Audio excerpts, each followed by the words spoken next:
Hey everybody, happy Tuesday. This is Charlene O'Hanlon and welcome to another edition of TechStrong TV.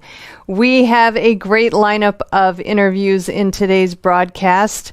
Lots of stuff going on. I know we are one day away from the presidential inauguration and we are 2 days away from the Predict 2021 virtual summit. So lots to talk about, lots to think about.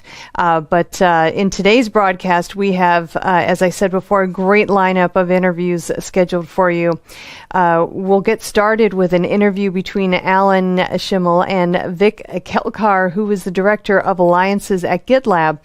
They have a discussion around a recently announced partnership that partnership is with IBM, and through that partnership, GitLab is going to be part of the IBM Cloud Packs, which is really a great move for the space in general, the cloud space, and definitely with GitLab. Then after that conversation, Alan has a conversation with Lior Coriat and Scott Turner from Quali. They both talk with Alan about Quali's most recent round of funding and why they're super excited about this particular round, what it means for the company, and whether this actually changes the direction of the company moving forward. So good stuff with that interview. Please do check that one out. After they have that interview, then we have the next installment of our Haunted Hacker podcast, which is moderated by Mike Jones of, he's the host of the Haunted Hacker podcast. He's one of the former co-founders of the hacktivist group Anonymous. And part one of the Haunted Hacker podcast ran on Monday. We have part 2 today, and then part 3 will be on Thursday. But we're excited about this new episode and this new offering on TechStrong TV. Mike's got some really interesting friends and some really interesting things to say about cybersecurity. So do check this one out. Definitely gonna be worth your time. After that, we have our usual installment of Something Old. This one comes from the most recent DevOps Experience Virtual Summit. It featured Alex Hidalgo from Noble 9 and Mitch Ashley from Accelerated Strategies Group. They talk about SRE and SLOs, bringing resilience to production software. During the discussion, they talk about the site reliability learnings from Amazon and Netflix, and how organizations can apply them to today's world of software. So Alex also delves into SLOs, which are service level objectives for those of you playing at home, which he actually writes about in his new book. So definitely a conversation worth checking out. After our Something Old segment, I come back on with the news headlines for the day. And then after that, I have a great conversation with Katie Griotti, who is she's with the Security Industry Association. They recently launched the Talent Inclusion Mentorship Education program for early and mid-career professionals in the security industry. And so Katie kind of walks me through what that is. Basically, it's a program that is designed to promote diversity, equity, and inclusion and empowerment of underrepresented identities in the security industry. So they have done much to really promote the idea of inclusion and diversity and helping underrepresented populations in cybersecurity move forward in their career paths. And it's a great discussion she and I have. Definitely one worth checking out.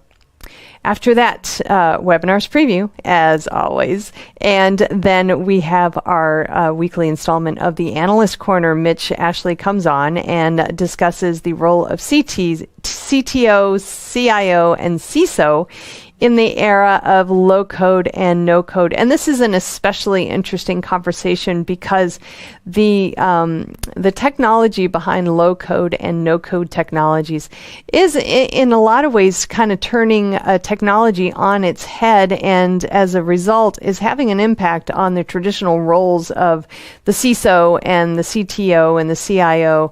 And a lot of organizations as a result are kind of maybe scratching their heads over what they see for those C-level executives moving forward. So Mitch's conversation really focuses on whether low code and no code will actually maybe take those job titles out of play as organizations move forward and maybe adopt more low code and no code strategies into their application development efforts. So really good conversation, really good things to think about. Lots of food for thought there. And yeah, so that's our lineup for today. I am so excited about this lineup of interviews that we have, and I hope you are as well. And we will get things kicked off very, very soon, right after this commercial message.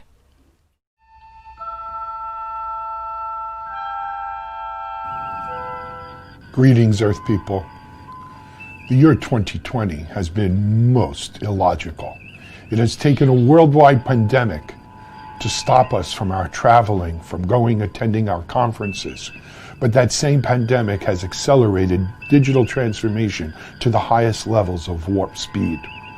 What does 2021 hold in store for us? But we will make our best guess at Predict 2021. Find out our most logical predictions at the 3rd Annual Predict Virtual Summit taking place on January 21st and 22nd. Of the new year. Hear from futurists, leaders, and thinkers in the fields of DevOps, cloud native, cyber, and digital transformation. Register now at predict2021.com to see the already announced lineup. Admission is free, but it is limited. Sponsorships are available. Don't miss out on the most logical look at 2021. Predict 2021. Live long and prosper.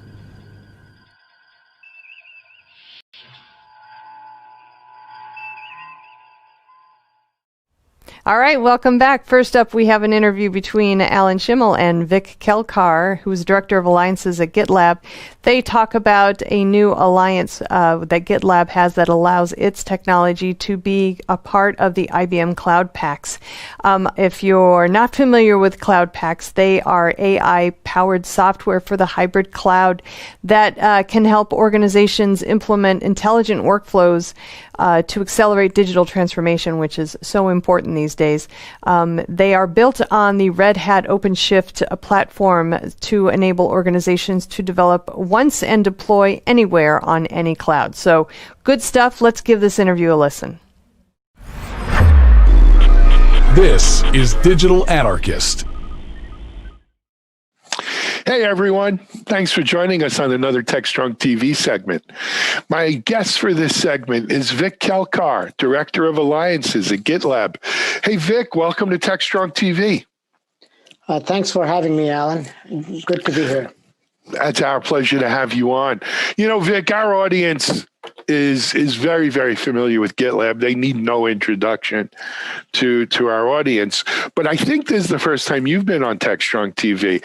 So if you don't mind, why don't you give our audience just a little bit of background on your role as Director of Alliances and maybe your background? Yeah, I'm happy to share that with the audience. So a little bit about myself. At present, at GitLab, I am Director of Alliances. I'm focusing on some of the strategic partnerships that are happening with GitLab, and I'm also focusing on, how do we engage the developer community and especially help them on their DevOps journey. So I'm looking after some of the CNCF-based initiatives as well. Oh, okay, very cool. And of course, so much going on with CNCF, CDF, and the whole Linux Foundation. How long you been with GitLab, Vic? I'm approaching 1 year. So fairly new addition to GitLab, but loving every moment of it. Fantastic. Good to have you. So Vic, some news recently coming out that you're here to talk to us about. I'm going to give you the chance. Share it with our audience. What's happening? Yeah, I think we are absolutely thrilled and delighted to announce that we have decided to partner up with IBM on an offering for IBM Cloud Paks. So Yep. If I were to expand a little bit, right, I think Please. both the organizations have a shared goal of expanding and helping customers with their DevOps journey. And I think this is a great fit and a great partnership for both the organizations to help customers achieve their DevOps practices or DevOps objectives within their organization. Excellent. Let's take this apart a little bit because I think it is big, and I want to make sure people understand. I think first, Vic, we need to look at, let's make sure when we talk about IBM Cloud Pak, for instance, right, which is what you're integrating with, tell our audience, what is the IBM Cloud Pak? Yeah, I mean, that's a good one to kind of, break down. So the idea, the key tenet behind the Cloud Pak ecosystem is IBM is trying to bring best of breeds through this Cloud Pak mechanism into the IBM ecosystem. So they have about 6 Cloud Paks today that focus on different areas. So they have a Cloud Pak for integration, they have a Cloud Pak for networking, they have a Cloud Pak for data. And then there's a Cloud Pak focused on AI operations as well. But the underlying tenet and the underlying focus is IBM wants to bring these solutions to their customers so that they get the best of the industry-leading solutions that are out there in those segments. And we are going to be playing a critical part in as a foundational piece for all of those Cloud Paks through this offering. So let me see if I could put it in shimmy talk, right? IBM as a company has really, I mean, they're a big company, obviously, right? But they've really focused and shifted, especially with the new CEO, to cloud services, the Red Hat acquisition and everything like that, right? Where they're understanding that today's developers and today's organizations that are developer and software focused really are focusing in on cloud, even if they still have mainframes. It's hybrid cloud, it's both, right? And that the way people are working today is via cloud services. And they've put a lot of effort into making it easier for developers and companies to migrate to cloud and hybrid and so forth.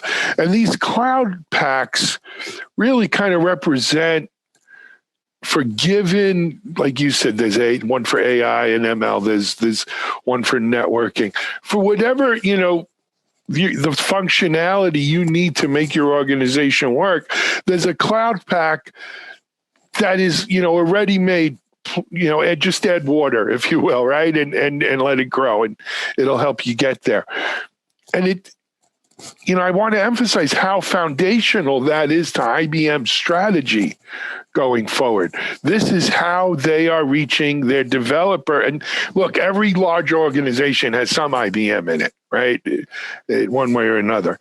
And now what they're saying is, if you are going to go through the cloud, and we think everyone's going to eventually go through the cloud, GitLab is a great way for you to be able to get to your, do your cloud, whether it's AI, ML or network or software, what have you. It's sort of foundational, built in across the Cloud Pak ecosystem, right?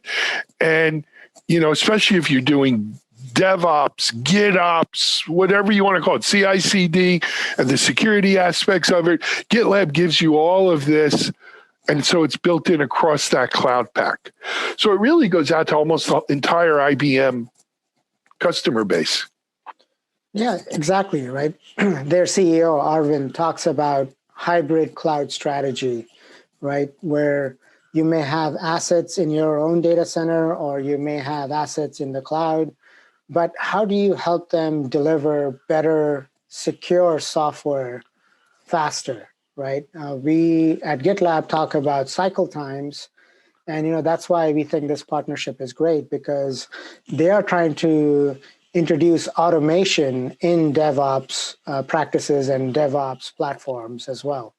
So when you think about this partnership, GitLab is already focusing on cycle times, where we focus on bringing in and delivering efficient and effective software delivery.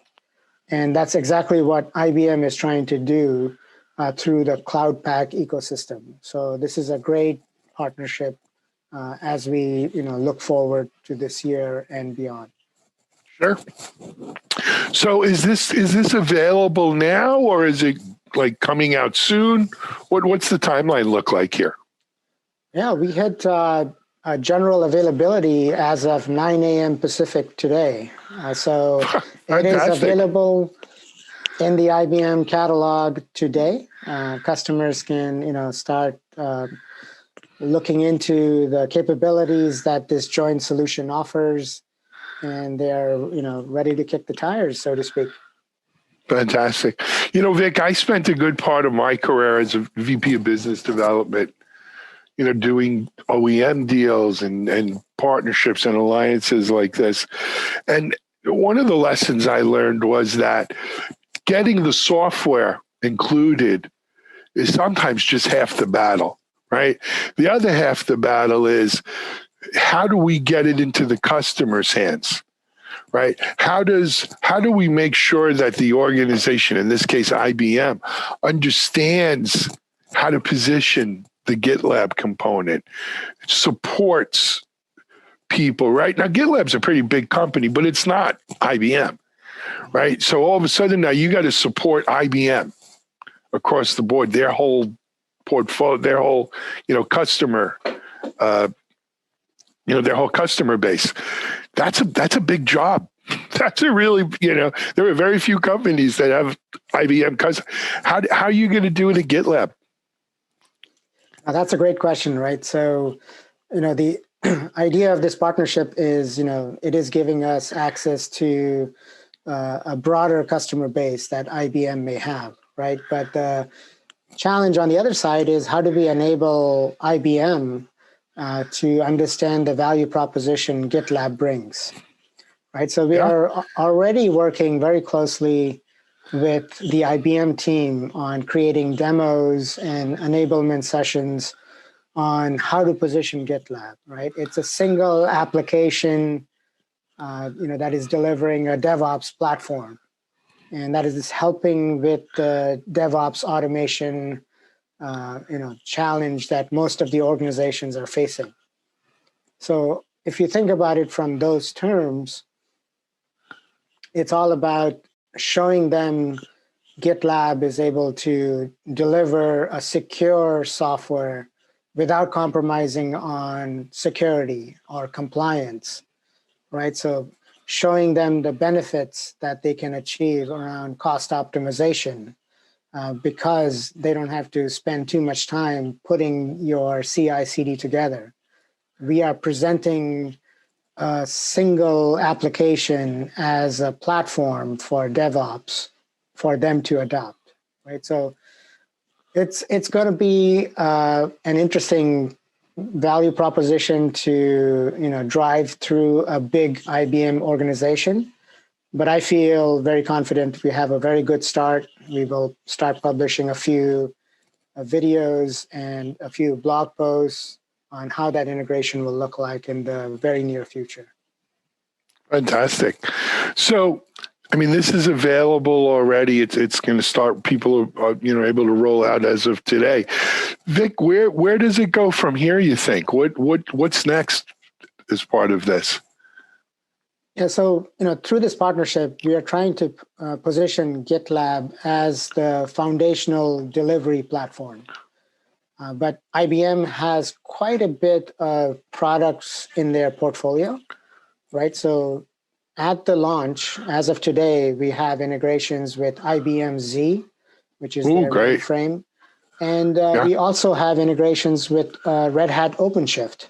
So containers to mainframes. Now, obviously, there are a few missing pieces that IBM would like us to integrate. So there's tremendous opportunity for us to start integrating with some of the, premium IBM product portfolios like IBM Watson, AI ML pipelines as another example that we plan to pursue as we move forward in this year. Exciting stuff, Vic. And I don't know if beyond GitLab, what other kind of best of breed software is packaged in some of these cloud packs? If you know, I don't know if you would know.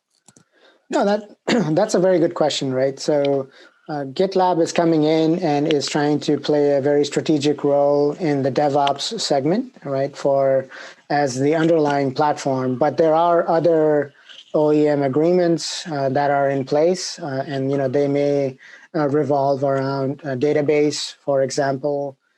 From a networking and monitoring perspective, there are a couple of vendors that are being considered.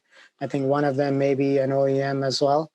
But from an IBM partner strategy, right, they're trying to invite some of the leading industry vendors into their ecosystem so that IBM's customers have the choice that they're looking for.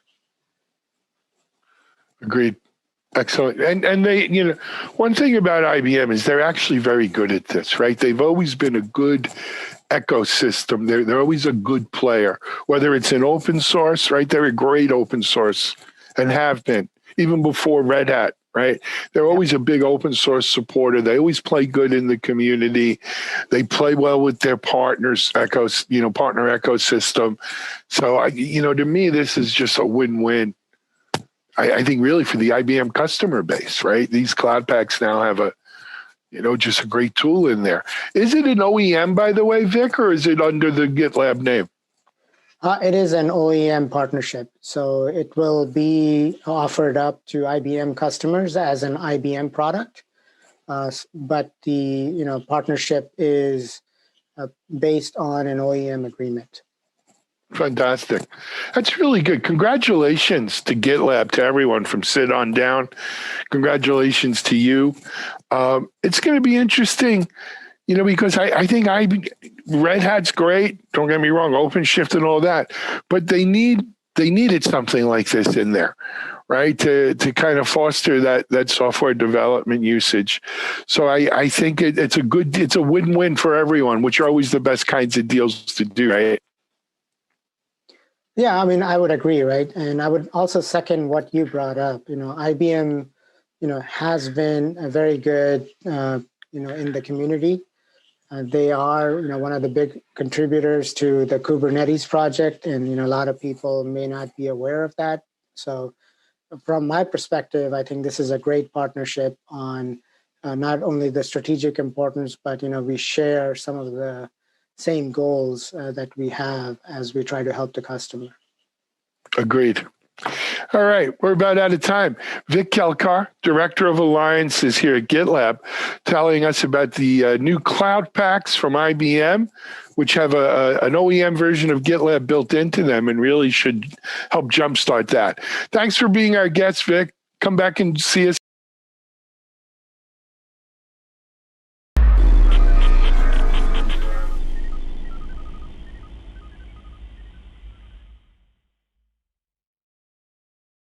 SecurityBoulevard.com is the leading resource for news, analysis, and education on challenges facing the cybersecurity industry. SecurityBoulevard.com covers all aspects of cybersecurity, including data security, DevSecOps, cloud security, application security, network security, security threats, and more. SecurityBoulevard.com has the largest selection of security content, featuring breaking news, blog posts, podcasts, and more. Visit www.securityboulevard.com to learn more. SecurityBoulevard.com, home of Security Bloggers Network. All right, welcome back. Next up is an interview that Alan has between Lior Coriat and Scott Turner from Quali, which has an infrastructure automation platform. They recently got a round of funding that the company is very excited about. So Lior and Scott talked to Alan about what the latest round of funding means and how they're going to use the money and why investors are so excited. So let's give this a listen. This is Digital Anarchist. Hey everyone, thanks for joining us here on another episode of TechStrong TV. Really happy to have my next two guests on, and we're going to be breaking some news that just came out this morning. Exciting news, always exciting, but well-deserved. Let me first introduce you to Lior Coriat, CEO at Quali, and Scott Turner, from the marketing. Scott, I don't even know your exact title these days anymore, but CMO. CMO at Quali. Scott and I know each other for years from down in the Austin area and stuff. Yep. But gentlemen, welcome to TechStrong TV, and thanks for being on with us today. Yeah, thanks for having us. Thank you. Yep. Yeah, really appreciate it. Guys, before we jump into the big news, our audience is obviously very DevOps, cloud native, cyber, digital transformation based. I think a lot of them have heard of Quali, but not everyone has. So before we get into the news, maybe we could, if you don't mind, Lior, I'm going to ask you as the CEO, it's your job. Give us a little background. What's Quali? What do you guys do, right? Where do you play? For sure. So first off, Quali is an automation company. What we offer is a platform that simplifies cloud infrastructure and really making it accessible and secure to application development and deployment. At the end of the day, it is to accelerate digital transformation and the development cycles throughout. So we all know that every company today is software company, right? Software is the lifeline of everybody's business. We all choose our banks by the quality of the online services. Every retailer sells online, otherwise they are going out of market. You stream your content, you don't go and rent it anywhere. So it really doesn't matter what industry today you are. Software is really what's your lifeline today, and software obviously has to the market really fast. Even JFrog's title is release fast or die, and this is super true in these days.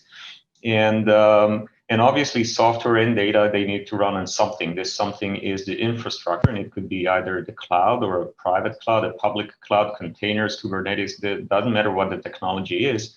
And the challenge is today is that the infrastructure itself becomes really sophisticated, thus complex, thus becomes a bottleneck to really releasing fast. And what Quali does is really allow to automate that layer of infrastructure in a way that is really seamless to the consumer itself. The consumer is either the developer, the tester, the DevOps team, the operation folks. Everybody really today needs to get access to applications and to the infrastructure on which those applications are running, and to do this in an unaided fashion, meaning in a self-service, but it's fully automated and it's secured and governed. So what Quali does is we offer this infrastructure automation at scale service to really allow that to happen. At the end of the day, the reason why our customers are working with us is really because it helps them to focus on their mission and on their job. Infrastructure should be an enabler, shouldn't be in the way.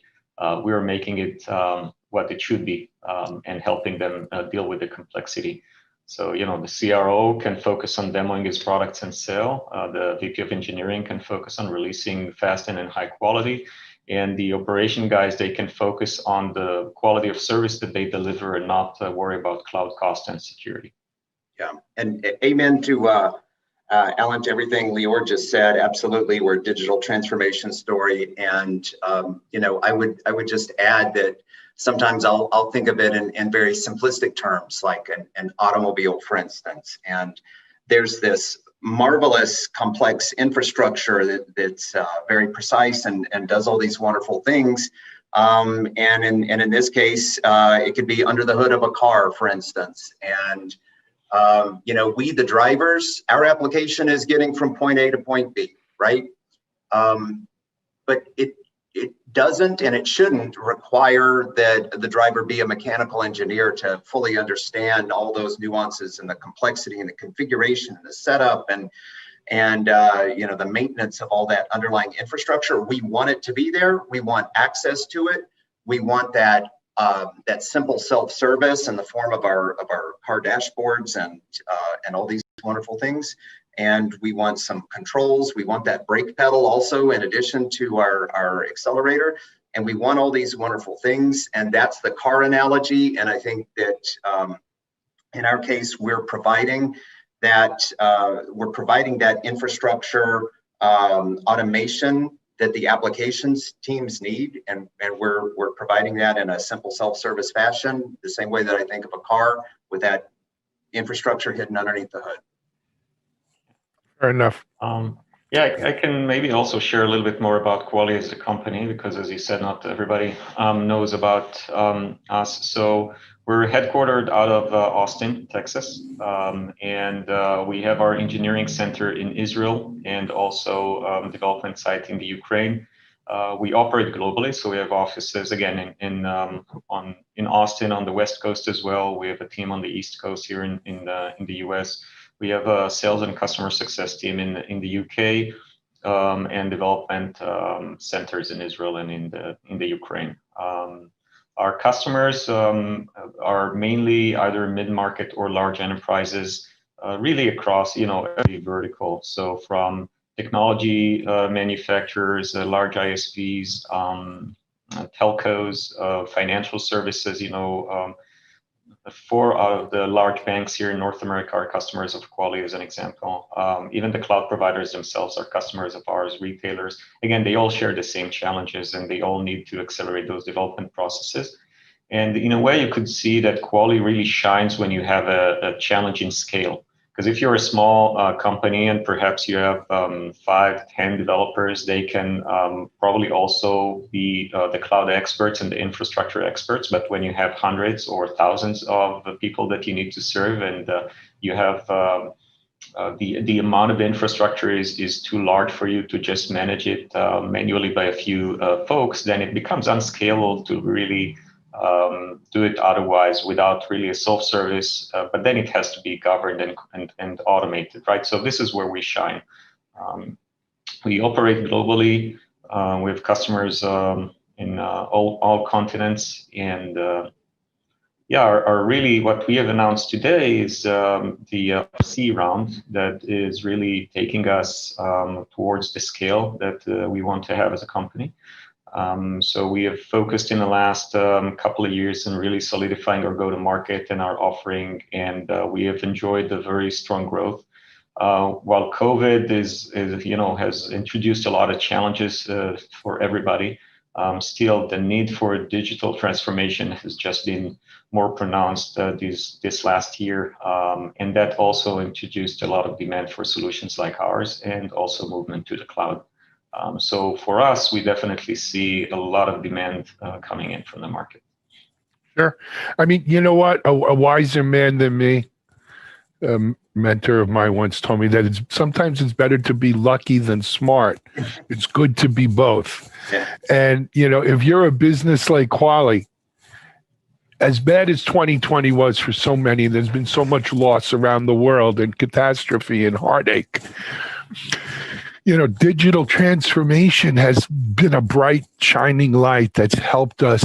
Where would we be without being able to get our groceries delivered and our e-commerce and everything? We have all of us, right? Scott, that person driving A to B, they don't drive A to B, but they still get their stuff from B, because we all have sort of a virtual persona where we're able to exist online.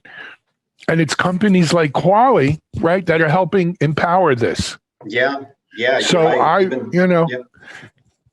as I said, being in the right place at the right time is something, but that doesn't happen without understanding where the world is going. And It's funny, I'm doing a presentation I have to record later today for our Predict virtual event, and it's not that digital transformation wasn't happening. Lior, you saw this coming when you started Quali, I'm sure, right? But the acceleration in 2020 is phenomenal. Now, you didn't hint at it. You said that, the news today is around an announcement of a C round of financing. Why don't we focus in on that if you don't mind? Tell us give us some details on this financing round. This is super exciting, obviously, news for the company. So as we've mentioned, again, not only 2020, but even before, we've enjoyed kind of a very nice growth path for the company. Number of customers, overall ARR, and again, the demand for digital transformation in general, but also solutions that would make it easier and faster for the market. So we were able to first off attract investors that are really interested in this space, and also we wanted to accelerate our growth. So this C round that we've just closed has been led by a couple of large investors. One is Greenfield Partners, and the other one is JVP. The overall amount is $54 million, and this is really going to allow us to accelerate, to expand our account base, again, throughout the mid-market and enterprises, although we have a lot of startups as customers as well, but overall expand globally. Add a lot of partnerships. This is a very rich ecosystem in the DevOps space. We definitely want to make sure that we are part of it in a very profound manner. And take a leadership position, because nobody does what we do, and we kind of a layer that is pretty much the glue of all those value streams, if you will, of a pipeline and artifact management and Git, etc., and really accelerate the innovation and grow the quality team. So we plan on almost doubling our engineering team and our operations team and our sales and go to market entirely. And really our mission is to keep on growing over 100% year on year in the next couple of years, thanks to this round. Yeah, as strange as 2020 was, we're our growth happily attracted this new investment, and we will absolutely use that to make further improvements and invest in the innovation of our platform, Cloud Shell platform, and to expand our customer base, and as Lior mentioned, invest in new partnerships. And along the way, we're going to be hiring a lot of people. So this is 2021 is going to be an awesome year for us. Fantastic. Lior, as they say deep down in the heart of Texas in Austin, Mazel Tov on raising the money. It's an impressive amount. To give our audience a little background, what's the total money into Quali now with this C round? Together with the C round, it is about 130 million, including the C round. Yeah. That's fantastic. Congratulations. All kidding aside about Austin, there are plenty of people who say Mazel Tov in Austin. But anyway, but that's great. And Scott, I hear the enthusiasm in your voice because, as a marketer who now has some resources, right? Let's make Quali a household word out there. You got it. Yeah. And, you said something interesting. I think it was Lior, not Scott said. I'm not sure which one of you said it, but that really no one else in the market is doing what Quali's doing. Yep. Right? And that's unusual because when you get, in emerging markets like we're in with DevOps and transformation and stuff, usually, it's a copycat. It is. Someone says, oh, that company's doing, we could do that. We could do it better. We could do it cheaper, whatever. And you'll see other companies. Why, Lior? Why do you think we haven't seen people trying to do what Quali's doing? So this problem is obviously the problem itself of addressing the challenges of infrastructure and how to automate it and then facilitate the business, that's the end goal. That's obviously a problem that a lot of companies are trying to tackle. The main difference is in the approach. While some alternatives to what Quali is doing look at the problem of infrastructure and try to solve it as infrastructure as code, which then would allow you to perhaps code and script your infrastructure, maybe in a very efficient manner. The challenge in that is that it addresses and really caters to a relatively small set of experts.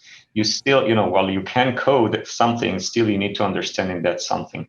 To code a cloud environment, for example, without going too deep technically, you really need to set up your cloud and your VPC and your security posture and your network and your artifacts and the infrastructure and the VMs or containers and your artifacts, and then the health check and how do you expose it to the outside world? How do you handle secrets? There's so many elements to manage inside. By the way, just between Azure and the AWS, I believe they have more than 4 million SKUs that you can choose out of. This is super complicated, let alone Kubernetes is a very, important technology that a lot of companies are moving towards. This is complicated. So just being able to code something doesn't mean that you can actually do something well and you can actually do something in a secure fashion. But even if you could, the problem is that only a small set of experts can actually do it. And what you see in companies that adopted infrastructure as code is that the ratio of DevOps teams to developers is becoming very close to 1-to-1. And then when you're still a small company, it's manageable. When you become an enterprise or a mid-market, this is not attainable and it's not scalable. And what you need to take that very talented team of DevOps that you have and allow them to service, instead of 100 people, to service 1,000 people very efficiently. You need to be able to manage cloud costs very efficiently. You don't need to think about it. It has to be automatically, inherently in the service that you're getting. So we all like to watch Netflix. None of us wants to code Netflix, right? That's the equivalent. And this is what you would like to do. You would like to have a Netflix team that delivers that experience to all of the audience that consumes that. So that's what Quali does. And in this way, we are unique. So the way we are unique is that those 3 pillars, if you will, of a solution, you still need that automation. And by the way, you could use infrastructure as code as part of that orchestration. But you need to understand it. You need to expose it in a self-service, unaided fashion. This goes to the consumer himself. That's the developer. It's not the IT that need that self-service. It's the actual developer that needs that self-service. And then how do you extend that self-service in a way that is safe and secure? And this is through very strong governance for, again, cost control, security, etc. So if you have all those 3 and you are DevOps oriented, then you're Quali. And again, luckily, we're leading with this approach. It's not that there are no alternatives. Again, infrastructure as code or cloud management platforms, but again, they're not necessarily DevOps oriented. I think at the level of scale that we do. Yeah, and by the way, I will just add here, Alan, that the 3 elements that Lior mentioned, the cloud and infrastructure automation and orchestration, that governance, those guardrails, and that simple, secure self-service access, that is setting us apart, and it does take us beyond the traditional infrastructure as code players, and it takes us to a point that we call infrastructure automation at scale. And we don't think that you can have DevOps at scale without infrastructure automation at scale. Agreed. Guys, let me put the hypothesis to you and interested in your thoughts on it. So, as we've all been talking about, 2020 was a year where we saw tremendous advances in digital automation. Or digital transformation, in digital transformation, right? Organizations that were already forward-thinking, that were already undergoing digital transformation, they accelerated. They put the pedal to the metal. They didn't change their plans. They accelerated their plans. They put more money to it now, right? And they've been rewarded handsomely for the most part, right? They've been rewarded handsomely. They haven't died. They've maybe not thrived, but they haven't died. Companies that didn't, many of them have died. They're roadkill, right? But as we come into 2021, I see, I was reading this great report McKinsey did. The McKinsey & Company folks have some great stats out there, survey. Companies that were already accelerating and accelerated through digital transformation in 2020 they're going to continue accelerating, right, through 2021. They see the benefits. They're going to, in essence, double down their bets, right? But we shouldn't forget that there is probably 30%, 35%, maybe more, of companies that didn't accelerate digital transformation, that had to change their plans because they weren't planning for digital transformation, but they had to do something to stay alive, right? And coming into 2021, they're unsure basically of what the roadmap is, right? Do they double down, or do they hope that we go back to pre-COVID normal? I don't see us going back to a pre-COVID normal, frankly, right?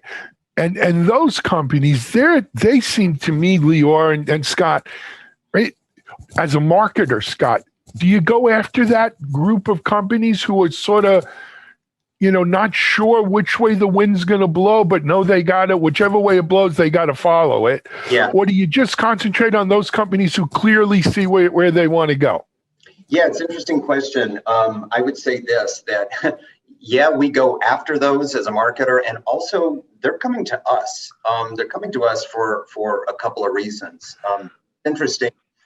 We are paid the ultimate compliment recently, or this past year, a number of times where we've had former customers down to the individual person, right? Who've maybe left that company, moved on, got a promotion or whatever, or even gotten a promotion within their own organization that said, hey, I used you guys over here. Guess what?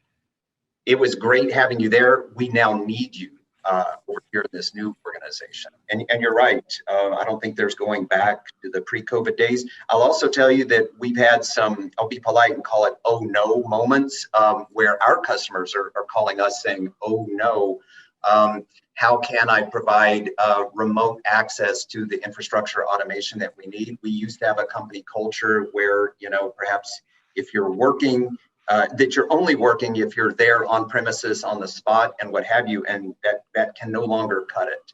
So we're helping out in those situations as well. The other area, Lior ticked off a number of terrific enterprise-sized customers that we're really excited about, and I would also say that it's now those middle market companies that maybe didn't have the huge resources of the enterprises. Those middle market size companies and e-commerce companies, even smaller banks, companies like this are also coming to us. And so it's a nice thing. Yeah. We're going to publish very soon a maturity model for DevOps. And when you look at that, you'll see about 4 or 5 stages that companies go through.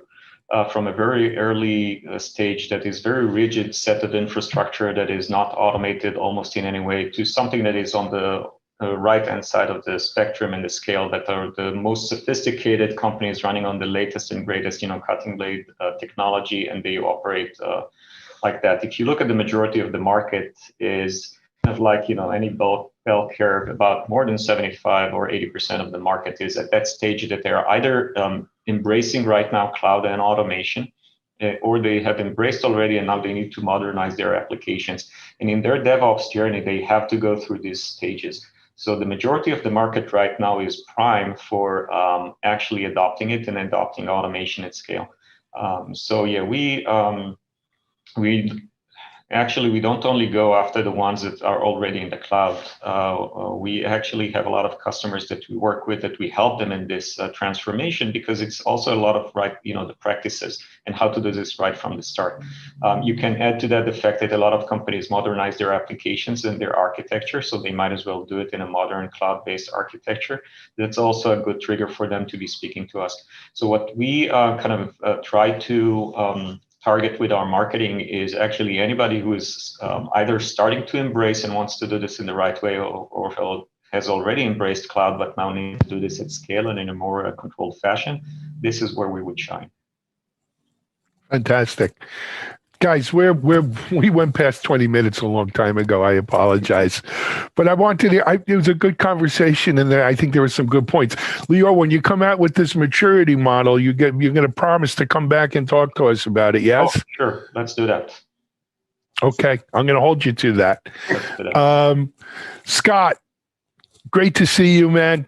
Congratulations to both of you and to everyone at Quali on this great achievement on your C round. But really, as I said earlier about being lucky, better to be lucky than smart, but better to be both. That money doesn't come without great success. You know what I mean? The hardest thing is to get someone to write a check. And if they're willing to write a check, and a big check like that, it's because you're doing something right. Right? So congratulations. Keep up the great work. Come back and visit us soon, yeah? We will. Thank you, Alan. We'll do. All right. The Orcoriat Scott Turner from Quali announcing a big $54 million C round as well. They're empowering digital transformation. Right place to be. This is Alan Schimmel for TechStrong TV. We're going to be right back with our next guest.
All right, welcome back. Next up is the latest installment of the Haunted Hacker podcast.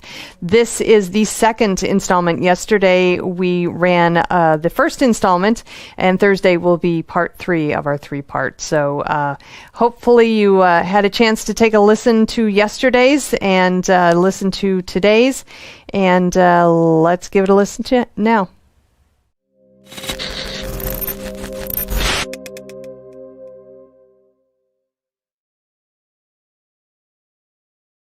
Yeah, I think you mentioned monitoring and data and like normal behavior versus something abnormal, and I think that so we're fighting that in the U.S. as far as privacy goes, but on a government level, because there is access to a lot of that data, and a lot of things could be probably subdued by looking at that data. But there's a fine line between monitoring the data and actions and behaviors and basically breaching privacy. I did a talk with BCS Hertfordshire last week, and that was one of the topics was, so you're working from home in a mixed environment, you have kids, teenagers, whatever. So not only do you have the security of your own system, your own corporate system that you have at home, but then you have to take in consideration all the devices that are attached to that same network, play a huge part in keeping your network safe. Just last week, there was a VPN issue, vulnerability that came out. So, I mean, as we work from home longer through the pandemic, there's going to be more and more exploits driven towards VPN, towards, all kinds of security around working from home. And a lot of people, when I talk to them, I say, what is your company doing as far as helping you secure that environment? And it's a tough question because they don't want to overreach into someone's private life, but that private life has a lot to do with the security of your own company, the data that's being transferred from a corporate laptop through a VPN or whatever. And even cell phones, you're in the office, you're no longer plugging directly into the Ethernet or protected Wi-Fi. You're pretty much at the hands of your employee, right?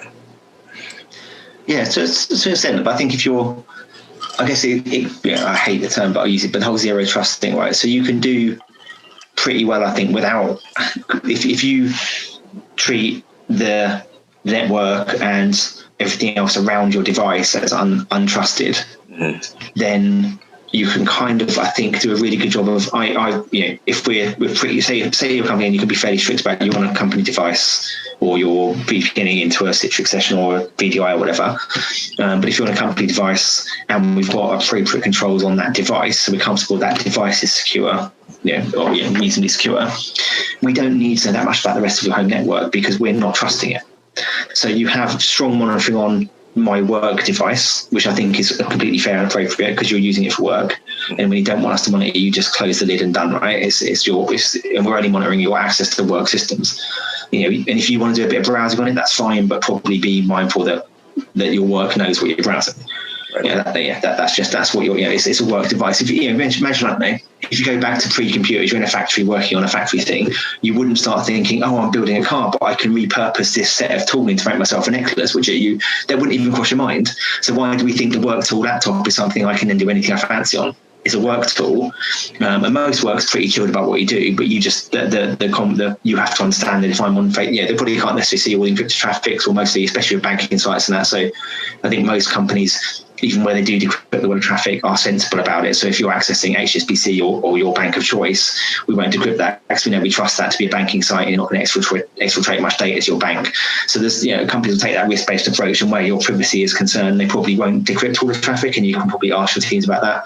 But I think a company has every right to be fairly strong on the monitoring and controls on a work device. And if you've got that in place and you know what's happening with data and you're understanding, okay, the data's coming out of it, but it's got a secure connection to us and it's only connected to and from us, and they can't copy data to other places on the network or to USB or whatever else, I think you can get to a place that's pretty strong without needing to know anything more about their environment, because their stuff can't access your device, your device isn't accessing their stuff. And if they try to, you'll be monitoring that and logging it or whatever else. And then the next level up from that, which still doesn't require any access to their device, is the whole VDI option. So you might do for your super sensitive stuff, so where people are making huge financial transfers or where admins are managing systems, you might have like a management network, say VDI onto that. And then at that point, the only thing in their home is a screen. So unless, apart from filming the screen and photoing the screen, which is always going to be a risk if you're not in the office, and even in the office for most offices, because we can all have phones and you can wear Google Glass or whatever. So most offices aren't strict about phones. Some are, but most aren't, right? So if you then go to that level where you're doing a VDI type solution for admin and sensitive stuff, literally the only thing in your home is a screen. No data ever gets to your home. So at that point, you're like, well, fine, you can do this anywhere as long as you're not letting someone watch the screen. And especially if you're doing it from a work device, so we can be fairly sure that there's no malware on a device doing screen capture. Then I think so I think you can do it really pretty strongly without needing the intrusive level that you were kind of alluding to. Yeah. So I think it's like you were saying, it's that balance, isn't it? You want really strong monitoring on your work data and work devices without intruding the rest of my home life. Exactly. I actually think the bigger risk is things like this, phones, because the phone controls, MDM, blah, blah, blah, is nowhere near as good as my laptop. So I can put tools on a laptop that lock it down and data monitoring tools and stuff that will know exactly what you're doing with data. And they work at rootkit kind of level, don't they? So they understand move, copy, delete. They don't understand Word or other stuff. So you can't circumvent them by copying stuff from one file to another because it just follows it as a copy process. Right. So you can be really strong monitoring data on a device, but these I don't think we're as good at. And I don't think we are. So that brings me to a good point. So after we get done with questions for you, I'm actually going to do a demo for exploiting Android phones and gaining access to. We've just triggered every MDM provider that's going to see this. Like, right. We are as good. We're amazing, and they are good, but I just don't think it's as good. And it may not just be the solutions; it may be the companies. But most people I've spoken to, most companies, a lot of the controls they talk about are laptop-y controls, not phone controls. So I think there is some risk around phones and mobile devices where we're not as strong. Most organizations aren't as strong as they are with laptops and desktop type stuff. Yeah, I'm actually going to run a malicious APK that has been encrypted and signed. So it looks like it's legit, and the phone allows it and does its update. And then it opens up the phone to me, the microphone, the camera, the GPS location, all the above. But we'll do that later. So does anybody have any questions for Kevin? If you do, put it in the chat and we'll discuss it. So how are you dealing, Kevin, with doing speaking engagements? I know it's been like difficult for me because we've had to rely on like remote sessions, and the speaking engagements are still coming, but I mean, it's all remote. It's not the same to me. I like being in there with the people. Yeah, I like the interaction. Although, yeah, I think, yeah, part of me is like quite likes it because I can be super lazy and just do stuff from home. But I think because I'm not doing as much, and I've been a bit kind of the weirdest one was when I had to record something for, and that's so weird. So you sit in your office or your room and you spend like 25 minutes talking at your laptop and then just send them an MP4 file or whatever. And that's I much prefer a discussion like this or like a panel where there's interaction. I'm not a big fan of even talks, right? Because you stand there in front of an audience and talk for 15, 20, 30 minutes and maybe a bit of questions at the end. And you can sort of tell if they're engaged, but especially if it's a bigger one where there's lights and stuff, you can't really see anyone. Yeah, exactly. So you've got no real idea whether people are sitting there going like, nah, or like, oh, this is really good, and there's no feedback. And I'd much rather completely change what I'm talking about because someone in the audience starts asking questions. So I'd much prefer interaction. Yeah. Almost to the point where I'm a bigger fan of panels and discussions over talks. Yeah, so I remember one that you and I did together at Barclays, the Barclay high-rise in downtown London. And literally we sat there for a couple of minutes, I think until Eliza actually raised her hand and asked a question. But that was, yeah, I asked a question. That was so weird. Yes, yeah, so the risk of audience interaction is when I'm like, hey, what do you all think about this? Or what should we do about that? And literally, yeah, the audience sat there and it's like, guys, you're all here in your own time to talk about security, and none of you wants to talk or ask questions. So yeah, that was weird. Yeah, Eliza saved us on that one. Yeah, for real. But then we've had like talks like the conference at NIST, which I thought was really cool. It was a stage environment, but it wasn't like overwhelming. Like there was a lot of interaction, and I think that's where I met you, and I met Greg. I had actually met Greg way before that on the internet, but just didn't know who he was like in person. Yeah, I think I'm the best. Those kind of the sort of 150 to 300 people size conferences. It's a really good size to have like enough people there, but it's still quite personable. Yeah, no, I agree. Yeah, I did one recently last year in Egypt. And I did it remote, and it was really quite odd, right? So they took the laptop out to the podium and turned it around. Yeah, it was crazy. It's crazy. It's some sort of like 80s movie, isn't it? With some sort of like strange robot walking around with your face on. Yeah. So I can't remember what it's called. There's a little robot thing that's basically a remote control stand with wheels and an iPad type thing. So if you weren't in the office, you could call into this thing and have your face talking to your team. So I watched a conference with Snowden, and he had the same thing where he had called in. They had taken that same type of robot with the screen. So I think the more we get stuck in this pandemic and stuck at home, I think more of that technology is going to come out, because it was odd and it was really strange, but it was kind of cool because I didn't have to actually be there. But they put the laptop on the podium and I could see everybody and they could see me on the screen, and I felt like I was there. But it was just a weird feeling. Like I felt like I was being taken over by some mechanical device. It was just really odd. But the more I do it, the more I get used to it. And so it's a lot of fun. So Paul has a question. What is a skill you wish you had, but you don't yet have? Yeah, that's interesting.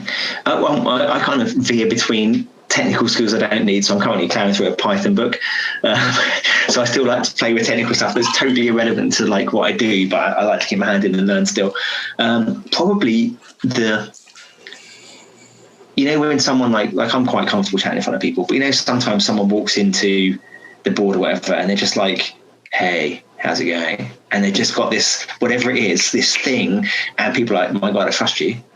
Yeah, if I could getting better at that kind of owning the room with people, where I guess it's, because I'm still pretty, I'm only on my second CISO gig, so I'm still pretty junior in terms of chatting to boards and stuff. So having a little bit more of that kind of owning the room rather than feeling like I'm kind of a guest there.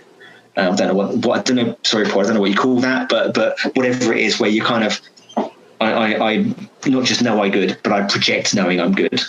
that thing, so you get a bit more confidence.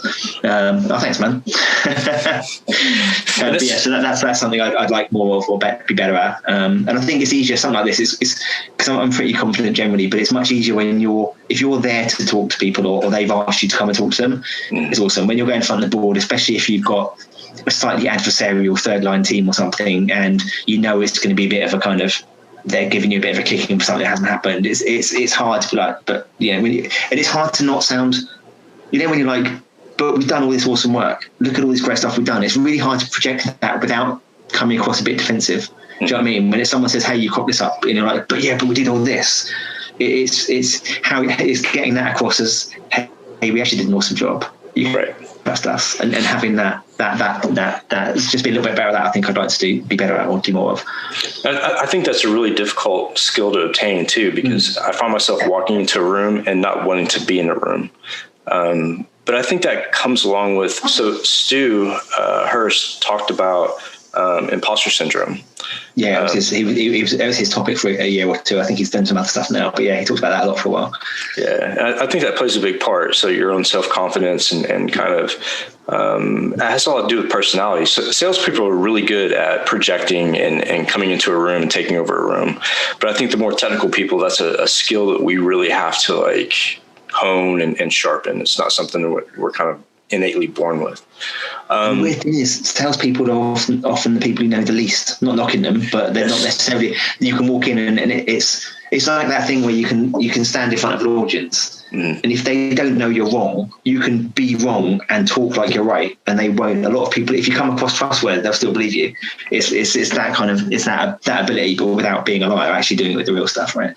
Yeah. So another one, Mohammed says, are you seeing organizations realizing they need endpoint security now that more people are working from home? So like EDR and stuff like that. Yeah, 100%. I'm a huge fan of endpoint controls. I think it's one of those things where we keep going around in circles, right? If you've been around the industry for a while, it's like, everything was mainframes and everything was desktops and everything was VDI and everything. But so it's kind of, you go in these little cycles, everything gets outsourced, everything gets insourced, everything gets outsourced, blah, blah, blah. So yeah, but I think endpoint controls are super critical, right? If you want to know what's happening with your data, how do you know that? So it's, you've got a lot of these things and they're easy to put in, right? So you put in the web gateway that does some email and DLP and whatever else, right? And it's great for stuff that goes through it.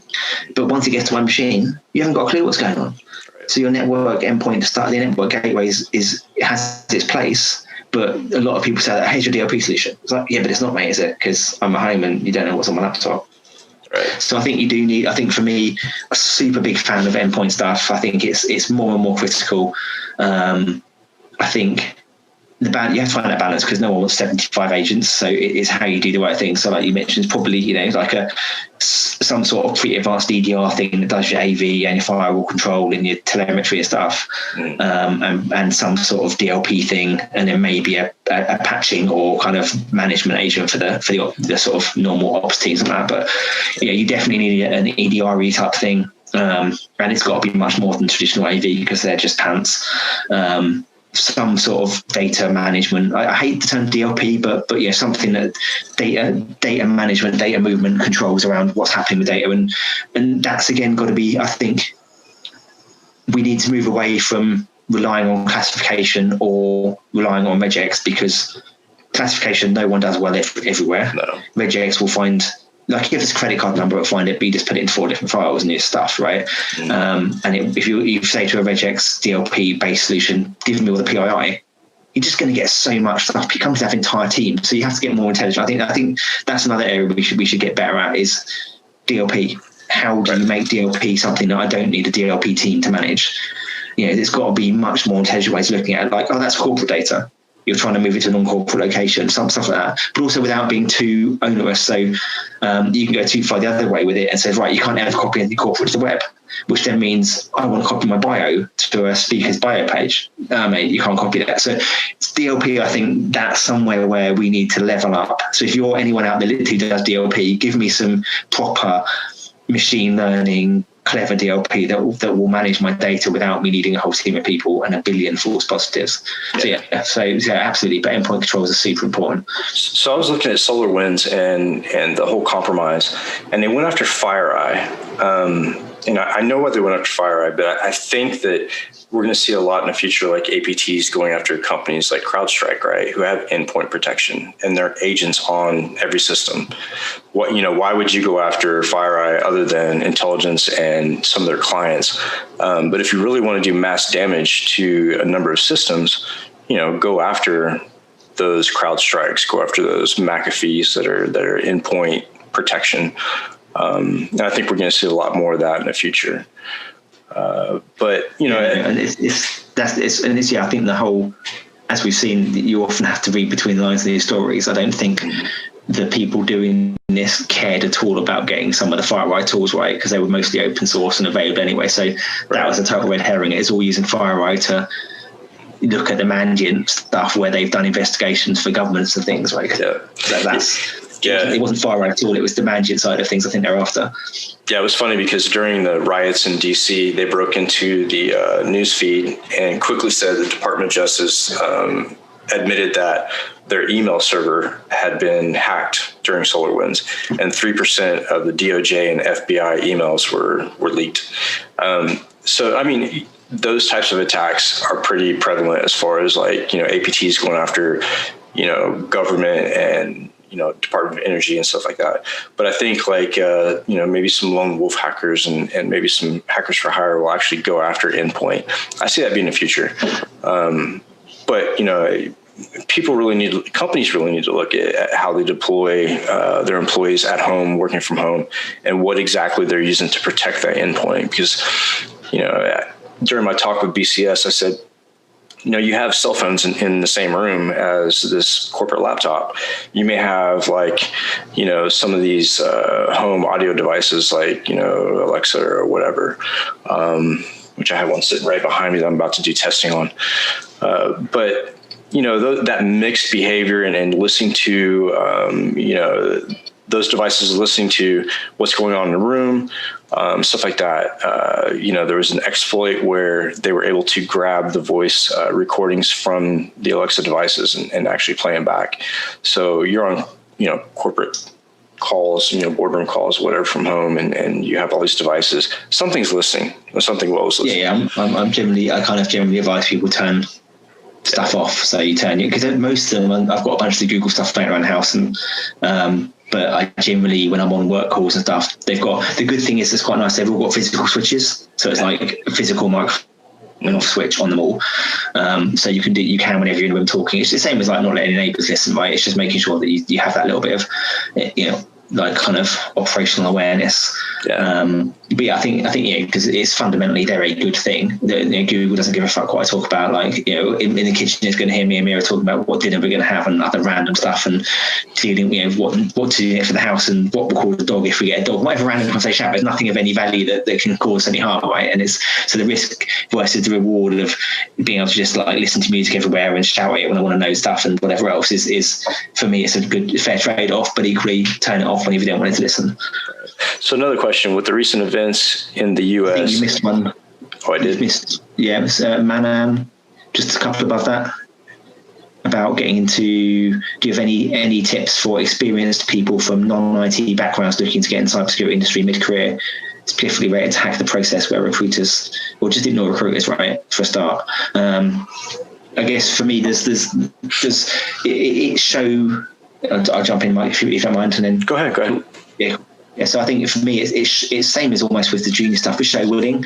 So if you want to get into cyber, don't just come to me saying, hey, I want to work in cyber, and I'm like, well, what have you read? What are you interested in? So do some stuff to get into that. Stuff like, you're doing the right thing, man, and obviously kind of listening to these talks, and Mike's going to shares a lot of expertise.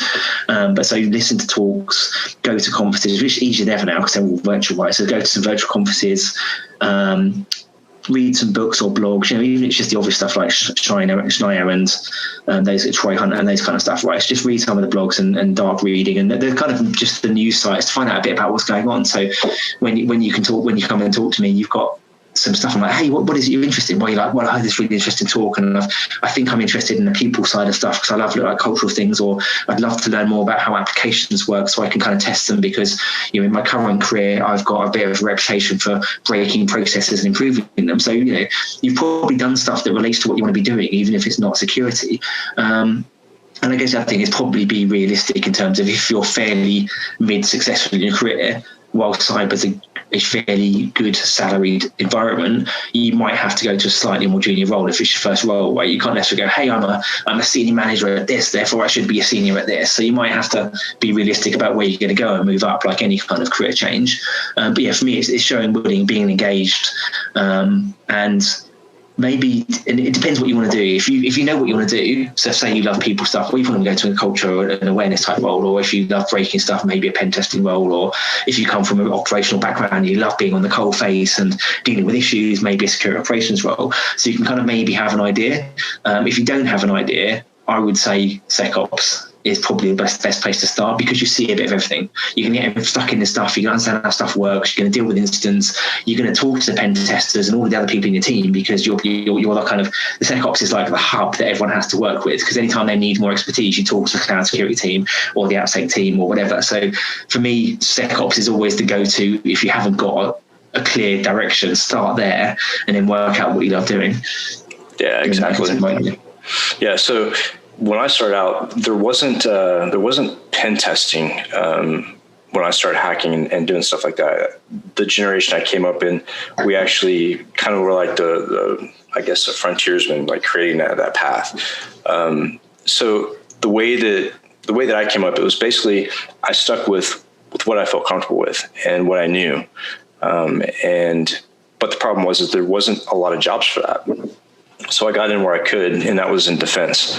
As far as like monitoring and looking at alerts and seeing those different types of attacks, gave me some insight as to where I wanted to go from there. I wanted to be the one that created the attacks and actually carried them out. So I went a different path, which takes me to the next question. Lucas, we did cover people trying to gain access to employees' properties and being targeted to try and gain access.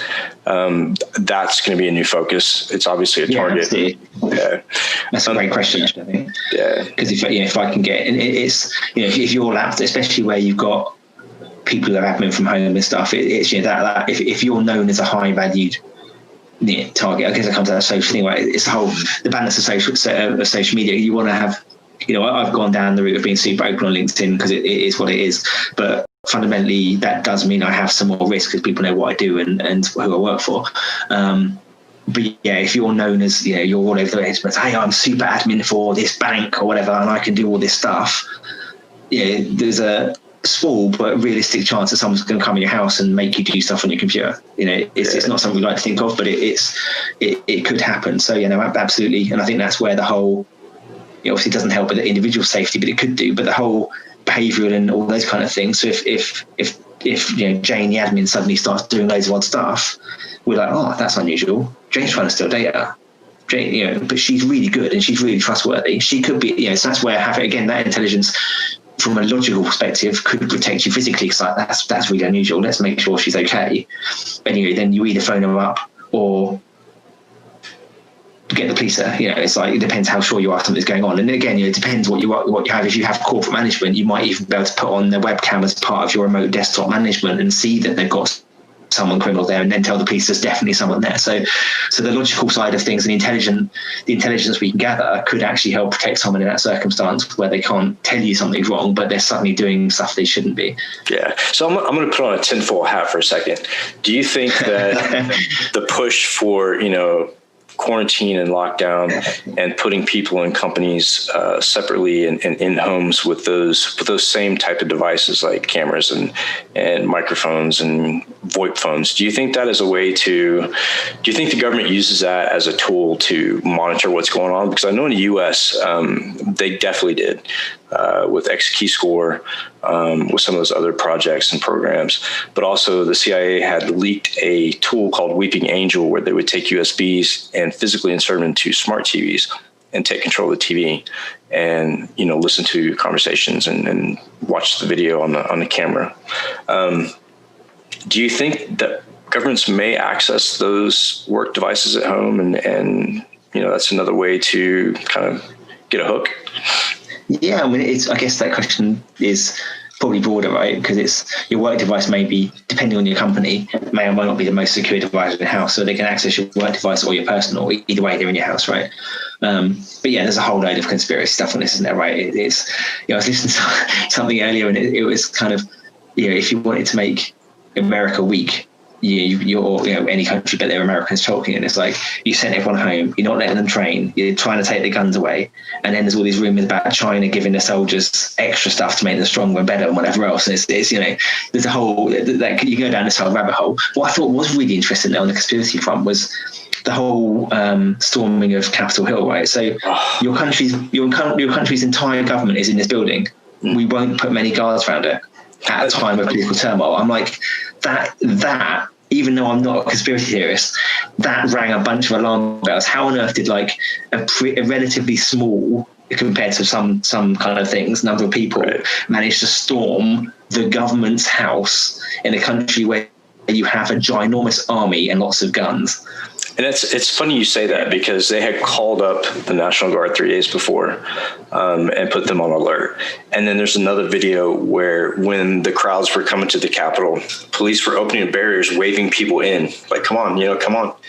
And it's sad that the U.S. has got to that point. But, with all the things that have gone on with the election and all the things that have gone on with SolarWinds and just a multiple kind of like a triad of effects against, our infrastructure. I think we're just seeing the very beginning of it. And I think that a lot of things that used to be conspiracy are kind of showing themselves as to be like practical operations that are actually going on. Yeah. The more information that gets leaked. And, we had a bombing here in Nashville a couple hours away that knocked out our internet completely. Like, I haven't had Wi-Fi other than my phone. We're actually doing this on a hotspot on my phone since Christmas Day, and it's a nightmare. But another thing, that goes back to the whole conspiracy theory, right? The guy blows himself up because he's afraid of 5G. Come on, they've already proven over and over again that 5G doesn't affect the body the way everybody says it does. But the turmoil and the tension, pandemic, political issues, the economy, I think are all like a perfect storm to really play havoc on operations of companies and connections across the world with the internet. And I think it's only going to get worse from here. So does anybody else have any questions for Kevin? What advice would you give yourself 10 years ago? Oh, that's a nightmare. That's a super hard one, right? It's probably to dick around less, to be honest. So, although that was probably 20 years ago. But yeah, so I've kind of got roughly where I want to be generally, nice and fairly good. Probably non-career advice is don't have a kid with a woman you're not going to stay with. Because I love my little girl, but my ex-partner's a bit of a nightmare.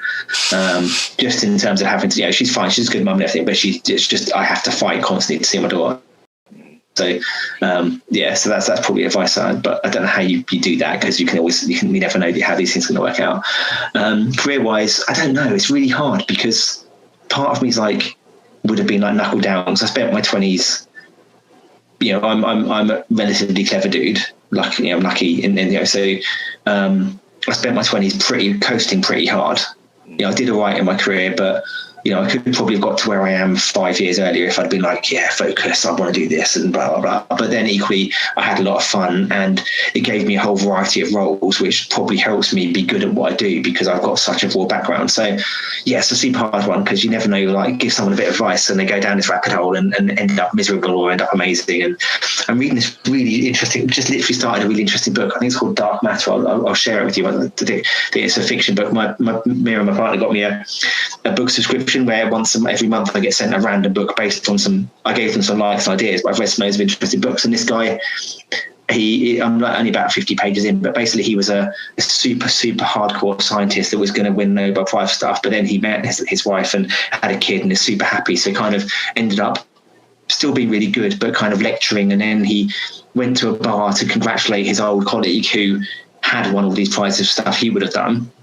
And he was totally cool with it. But then as he was leaving the bar, someone kidnapped him and did something weird to him. And then he woke up in this room, and he's now the guy he had to run away and run home from this place where all these people were trying to do tests on him, and he's found out he's still the same person, but he's in this super cool house and everything's pristine and perfect, and he's got these awards for this crazy science he's done and all of this stuff. So he's got everything he thought he would have wanted, but he hasn't got the kid and the life.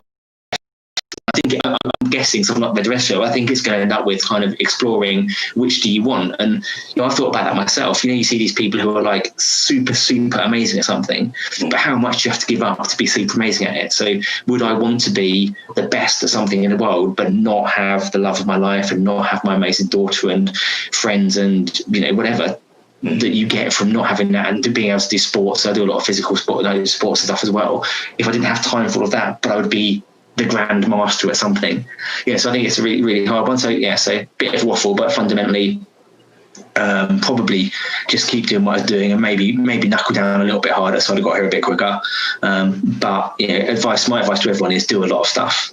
And same for my daughter. I did a little soppy Instagram post about it the other day, but the best thing we can do for our kids and for ourselves is get them to try a lot of stuff. So when your kids, and same for you, go, right, I really want to be shit hot at pen testing, or I want to be a CISO, or I want to be whatever, it's because you've done a bunch of stuff and this is the best thing, this is what you love, as opposed to this is all I've ever done, so I'd probably better carry on doing it. So I'm trying to get, so my little girl, we've done, I got her a workbench as well as a kitchen and a little plastic workbench, and we'll do loads of drawing and cuddling and baking, but also I got her trying to pick up, see how heavy, you've got these slam balls that you pick up and throw on the floor, so seeing how heavy a slam ball she could pick up the other day, so she does some physical stuff, and she's really cool because she's like, I can't do it, Daddy, I can't do it, and she's like, if I can't do it now, I'll come back later, and then she did it, and it was amazing before. So try lots of things, and that way you'll have a really broad experience. There's a cool book called Range about this, which is basically people with range will be much more successful in this world than people who focus too much in the long run. Yeah, sorry, I tend to waffle a bit, but I completely agree with that. So I've done like a ton of things like boxing and traveling and hacking. All those play like a part in your entire being, the way you look at your current job, because you have vast, like multiple life experiences, right? If I was to give myself advice 10 years ago, one would be, don't be such a jackass. That's my advice to me 10 years ago. 2, don't piss off the government. And 3, stay true to what you believe. I think that if I would have stayed the course, my career is actually, a lot of people ask me how long I've been in the industry and when did my career start. My real career didn't start until, probably 10 years ago, maybe. And I spent a lot of time in my early 20s just traveling and experiencing different places and different life. Lived in the Northwest, lived in Holland, all over the place. But I think that all plays a part into how I look at people, how I understand the world, and really just like taking a look at myself. I think that a lot of people in their 20s and younger don't do a lot of inflection. They don't do a lot of introspect to like take a minute out of their day and like just kind of think about where they're heading and what they're doing. If I would have done that, I guess about 15, 20 years ago, I may not be in the same position I'm in now. But, I don't regret any of it. I've learned a lot, and I've been able to help a ton of people. But yeah, like there are some things out there, and I'm sure everybody on this podcast can attest to, there are things that they wish they hadn't been a part of. I know for a fact a couple of people. Go ahead. I guess that point, though, isn't it? If you now make a part of your career is talking about what you did and helping people get on the straight and narrow. So if you'd never done that, you might not be helping as many people because you wouldn't have the experience to help kids and stuff get on the straight and narrow, right? So while you say you shouldn't do that, maybe you should have done to make you the Mike you are today, right? Yeah, I would have liked to hold on to my passport, though. Yeah, maybe piss governments off a little bit, but not too much. Right. So that's about it, man. There's one last question you've missed, I think. Where? Traditional versus cloud versus hybrid. Oh, yeah. Yes. You can take that one. I don't think there's the right answer, right? So I think you can secure cloud, you can secure hybrid, you can secure both. If you're in a bit of both, a lot of companies, I think most companies, even if they're not all in a bit, everyone's using something cloud, whether it's a bit of SaaS, whether it's a bit of Office 365, whatever. So pretty much every company's using some cloud stuff, and it's always about doing it right. There's different paradigms. I think one of the worst things you can do though is when you are in that halfway house on migrating to cloud, is do in the cloud what you did on-prem, because it's different. The security principle the same, like no way you do it with protect your data, patch your shit, but fundamentally the tools available to monitor and protect a cloud solution, especially looking at infrastructure, AWS, Google, are very different to what you do in your data centers, and don't try and do the same thing. Try and make sure you make the best of both, is the only thing I would say. Yeah, and I would be careful with using Office 365 because the SolarWinds attack also focused on Office 365. So with that, if you guys have any more questions for Kevin, you have my email address, and I can definitely get those over to him. I'm going to try this demo. This is the first time we've done a live demo without me recording a video and actually doing it beforehand. So I'm hoping it doesn't completely fail. But what we're going to do is I'm going to show you guys how I exploit Android phones. This kind of goes back to the whole working from home and that environment. So give me just a second, Kevin. If anybody has any more questions, give me. Yeah, man, I'm around. Ping me anytime. Yeah. Give me about 2 minutes and I will start the web share so you guys can see the screen share so you guys can see what I'm doing. All right. So, sharing. So actually right now we're gonna, I've actually stopped the recording so you guys can do whatever you want to. And I'm going to stop that share and share something else. Let's see. All right, can everybody see that screen? Yes, no, maybe. Okay, good. So I've already set up Metasploit. I've already created my APKs. And we're going to, yeah, there we go. I'm going to set up a listener. If I can get over to the other one, there we go. So what I've done, you'll see that I've created an APK. The one that I've created is Cyberpunk 2077, popular game. People are looking for mobile versions, I'm sure. And the way that I run this exploit, if I was to do it maliciously, right, which we won't talk about that because that's in my past. But I would advertise this, or I'd build it into a website, or really push this out to open forums, Reddit, whatever. And I would host this on something like AWS or a machine that I've taken control of remotely. And so with my cell phone, I'm actually going to grab that APK and execute it right now.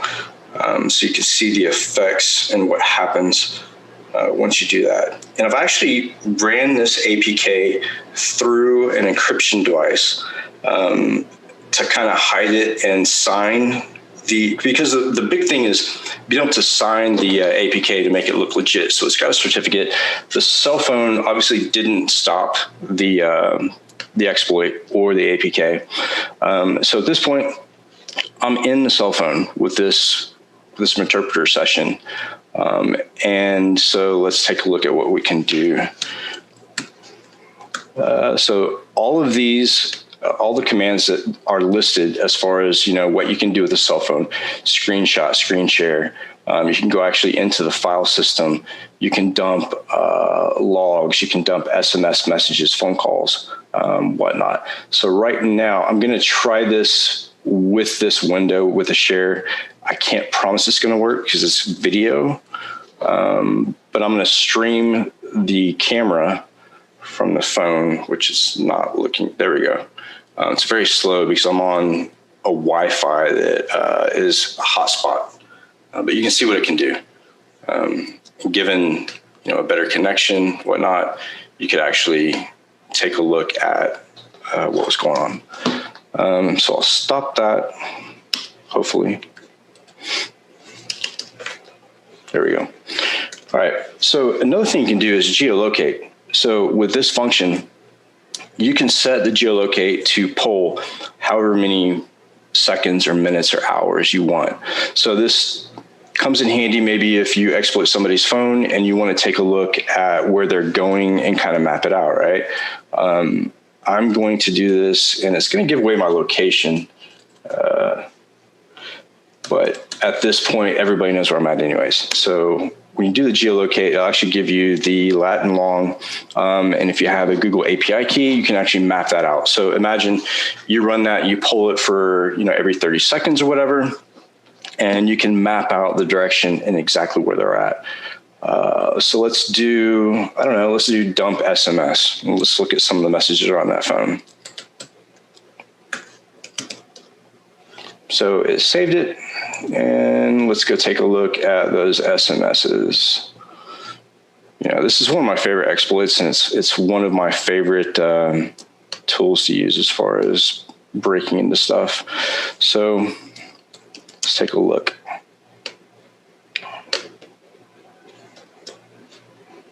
So there you go. So incoming, of course, if this is an old phone, I have something from the NHS. I'm sure they're not too happy with me. And AT&T talking about COVID and all that good stuff. So let's go back to Interpreter. Let's take a look at some other stuff that we have. You have the dump SMS, you have the call log. Let's take a look at the call log.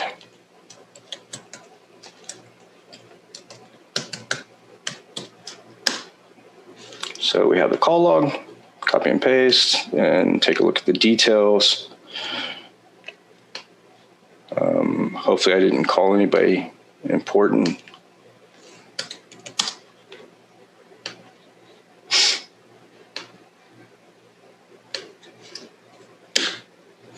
So yeah, it looks like I called myself the haunted. So there's tons of stuff that you can do with this, right?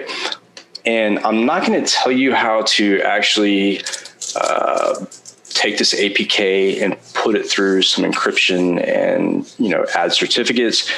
It's a little complex, but on top of that, I really don't want to be responsible for a bunch of people from this podcast going out and exploiting people's phones and it coming back to me. But you can also take screenshots. You can take, you can listen to their microphone for X amount of seconds or however long you want to. You can play an audio file to that phone, which I thought was really cool, which, if you think about it, you spread this exploit over a number of phones, and you can broadcast a WAV file to all your targets, which can be kind of haunting, if you will. But so I ran this before and actually did a, kind of a test and to see who would actually download the APK. I put it in a forum, and it wasn't a malicious APK, but it was just an APK to see how many people would actually hit on it. And we set up a machine and hosted it, and it was insane. Like every 5 seconds I was getting a hit.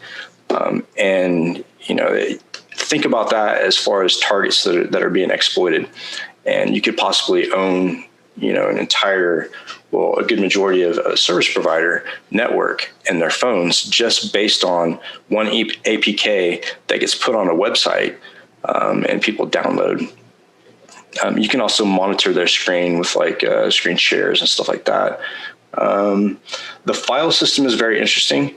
So once you get into the file system, you can go into their photos. You can go into, and there's actually a thing here for the contact list, which I thought was really cool.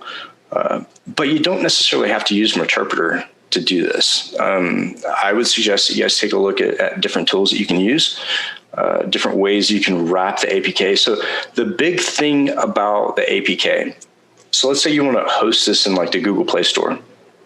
The Google Play Store looks for legitimacy of the file, right? They'll take a look at the file, look and see if it's signed by the programmer or the producer of the file, and look at that certificate, make sure it's legit. So there's several different tools out there that you can do this with, and make it look legitimate and really cause a lot of damage.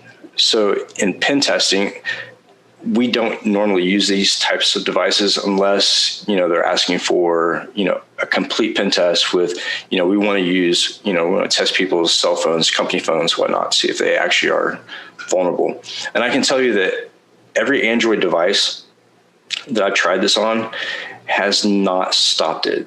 And it's because of the way that I've wrapped the APK and had it signed with an encryption key, and the key store is legit. So it's completely effective.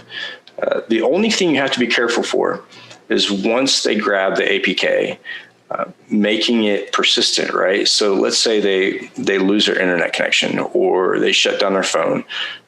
You want to build this into the Android operating system as something that's persistent. And I won't go into that because, again, it's probably a little bit too much information. But persistence is key. Complete access is key. You can actually upload files to the phone, whether it be malware, ransomware, whatever. You can upload it to the phone. You can force the phone to accept other APKs, other malicious APKs. So you kind of get an idea there. I know we tried to go over this a couple of weeks ago, and because of different reasons, it wasn't working. But now you get the gist of what I was talking about then. If you guys have any questions about how to operate this, or build the APK, how I built the APK, and what I used to wrap it with, I can probably give you a little bit of limited information if you ask, but I'm not going to go into that here because it's probably above most people's heads. So with that, do you guys have any questions as far as the Android hacking and stuff like that? And I'm going to go ahead and unmute, ask everybody to unmute and give you guys rights to do your video.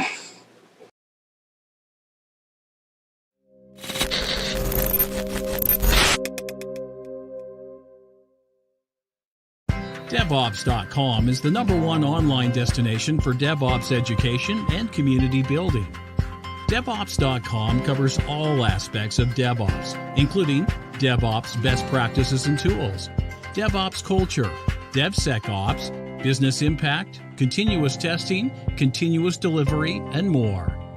DevOps.com has the largest collection of original DevOps content, featuring breaking news, blog posts, podcasts, and more. Visit www.devops.com to learn more. DevOps.com, where the world meets DevOps.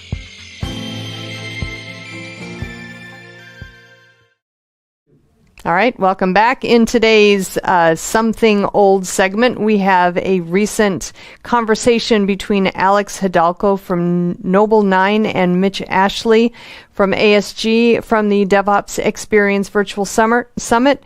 They talk about SRE and SLOs, bringing resilience to production software. Great conversation, so let's give it a listen. Well, welcome, everyone. Welcome to the SRE and SLOs. Bringing resilience to production. My name is Mitch Ashley. I'm CEO with Accelerated Strategies Group, and I'm joined by a very special speaker, expert, very knowledgeable on this topic, Alex Hidalgo. Alex, welcome. Thanks, Mitch. Happy to be here. Great to be talking with you and being part of the DevOps experience, and joined by, I'm sure, some really great people. Let's first start out. I know a little bit of your background. You were with Google, I guess, about 10 years ago, really kind of honed your craft there in SRE and SLOs, and then worked at Squarespace for a couple of years, applying SLO approach, and that got you started on writing a book, and we'll talk a little bit about that. But tell us about your journey. How did this become such a big passion of yours? So my entire kind of career arc has been interesting. I did not go to college right out of high school. I figured I had the requisite computer chops to get a some kind of computer related job. And I was right. I got hired at the Department of Energy doing network security work, and I absolutely hated it. And I thought at the time it's because computers weren't meant to be a job for me. They were meant to be a hobby. And so I left the field entirely. And that's when I went to college, and that's where I spent years and years doing work. Like I sold furniture, and I worked in a warehouse, and I worked in restaurants. I worked behind the bar. I worked in kitchens. I did all sorts of different service work. And I moved to New York City at kind of the height of the last recession back in 2009. And I had trouble finding a job because, well, it was a recession and no one was hiring. So I thought, well, I can probably do that computer stuff still. Like, it always remained a hobby. I was always still kind of coding on the side and, like little projects here or there. And the very first tech job I applied to, I got hired. And that's where I learned, actually, I do like working with computers. It was working for the government that was not really my cup of tea. And then, fast forward a few years later, and I'm working for Google. And it's really where the concept of using SLOs, at least in the way we talk about them today, was really kind of invented. And what spoke to me is that there's a few primary kind of background rules to service level objectives. One is think about the user first, think about the customer. And my years and years and years in service and various customer service kind of jobs really had already ingrained that in me. And that's something I really, really cared about is make other people happy. And the other thing is you can't be perfect. You should aim to be a certain amount of perfect because you're never going to hit 100%. And I remember the first time I learned about that, I thought about, wow, when I used to be a server, I had goals, right? Like I had targets I was trying to reach because otherwise you have unhappy customers and then you don't get as good of a tip and you make less money in the industry that way. And so I had these little rules in my head. I try to greet every table within 2 minutes. I try to get them their drinks within 5. And I have this mental counter going on, especially on really busy Friday nights. And I also knew, however, if I didn't greet every single customer within 2 minutes, they'd still be okay as long as I greeted enough of them. So enough of my tips were good, et cetera, et cetera. And that was just something I kind of developed in my own head that I realized that's a service level objective. I had an objective for the kind of service I was trying to provide. And if I missed it sometimes, that was fine. If I missed it too often, now that was a problem.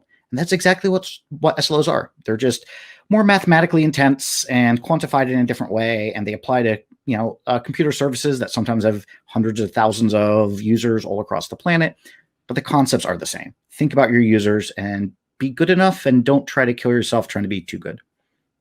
I appreciate all that you're saying about this. Let's back up for a minute and talk about SRE and then kind of how SLO fits into that.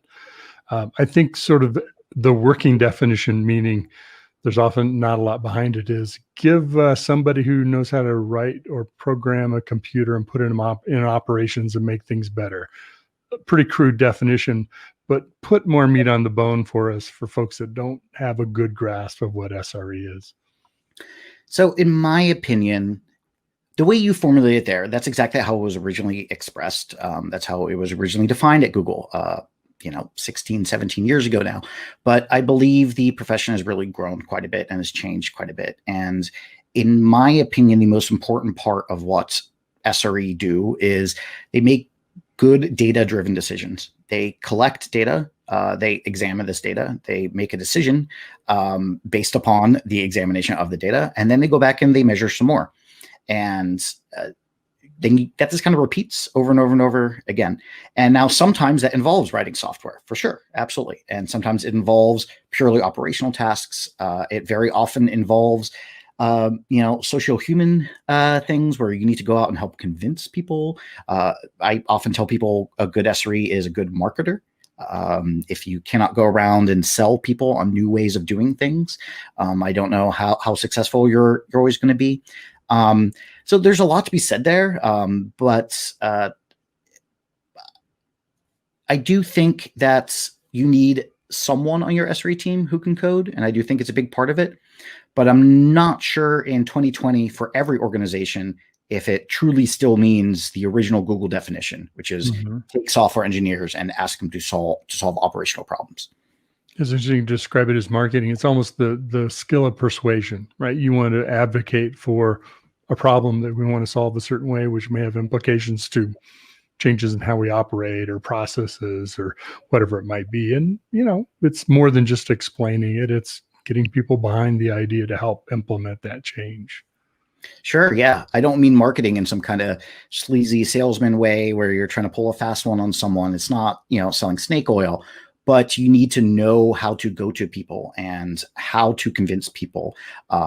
You need to know how to tell stories. Narratives, in my opinion, are often more important than just pure hard raw data. People like to listen to, hey, when we changed this process, our team was happier because we had fewer pages. That's much more convincing to people than just giving them a spreadsheet and saying like, look, page count went down. People love that human element to it. And those are just some simple little things you can do to help explain yourself better. Like we're storytellers. And that's really what I kind of mean with being a marketer, knowing how to tell stories and knowing who to tell those stories to. Mm-hmm. Let me ask you if SRE is something new to you, or it's new to your organization, maybe you're developing your skills in that. What's the best way to go about it? I mean, sometimes you walk into an organization and say, let's look for the biggest issue that we can have the most impact the quickest, right? Just to make an impact and make things better. But I think you want to be more systematic than that. How do you approach learning the skills of being an SRE, and how do you approach bringing that into a company? Two kind of tough issues and not easy to do. They're not easy from the ground up. As with anything, having mentors and having people who've been there before, having people to bounce ideas off of, that's always much easier. So if we're talking about learning how to SRE within an established, healthy SRE organization, it's just be humble, listen to those who have been doing this for a long time, and make sure you take it slow. Don't let yourself get caught up in imposter syndrome. Don't worry if you don't understand everything at first. That's fine. No one ever does, even if some people pretend to. But if you're building a new org or you're being asked to suddenly become SRE and there aren't other SRE at your organization to look to for guidance, I would say that, take it slow, take some deep breaths. There's nothing complicated.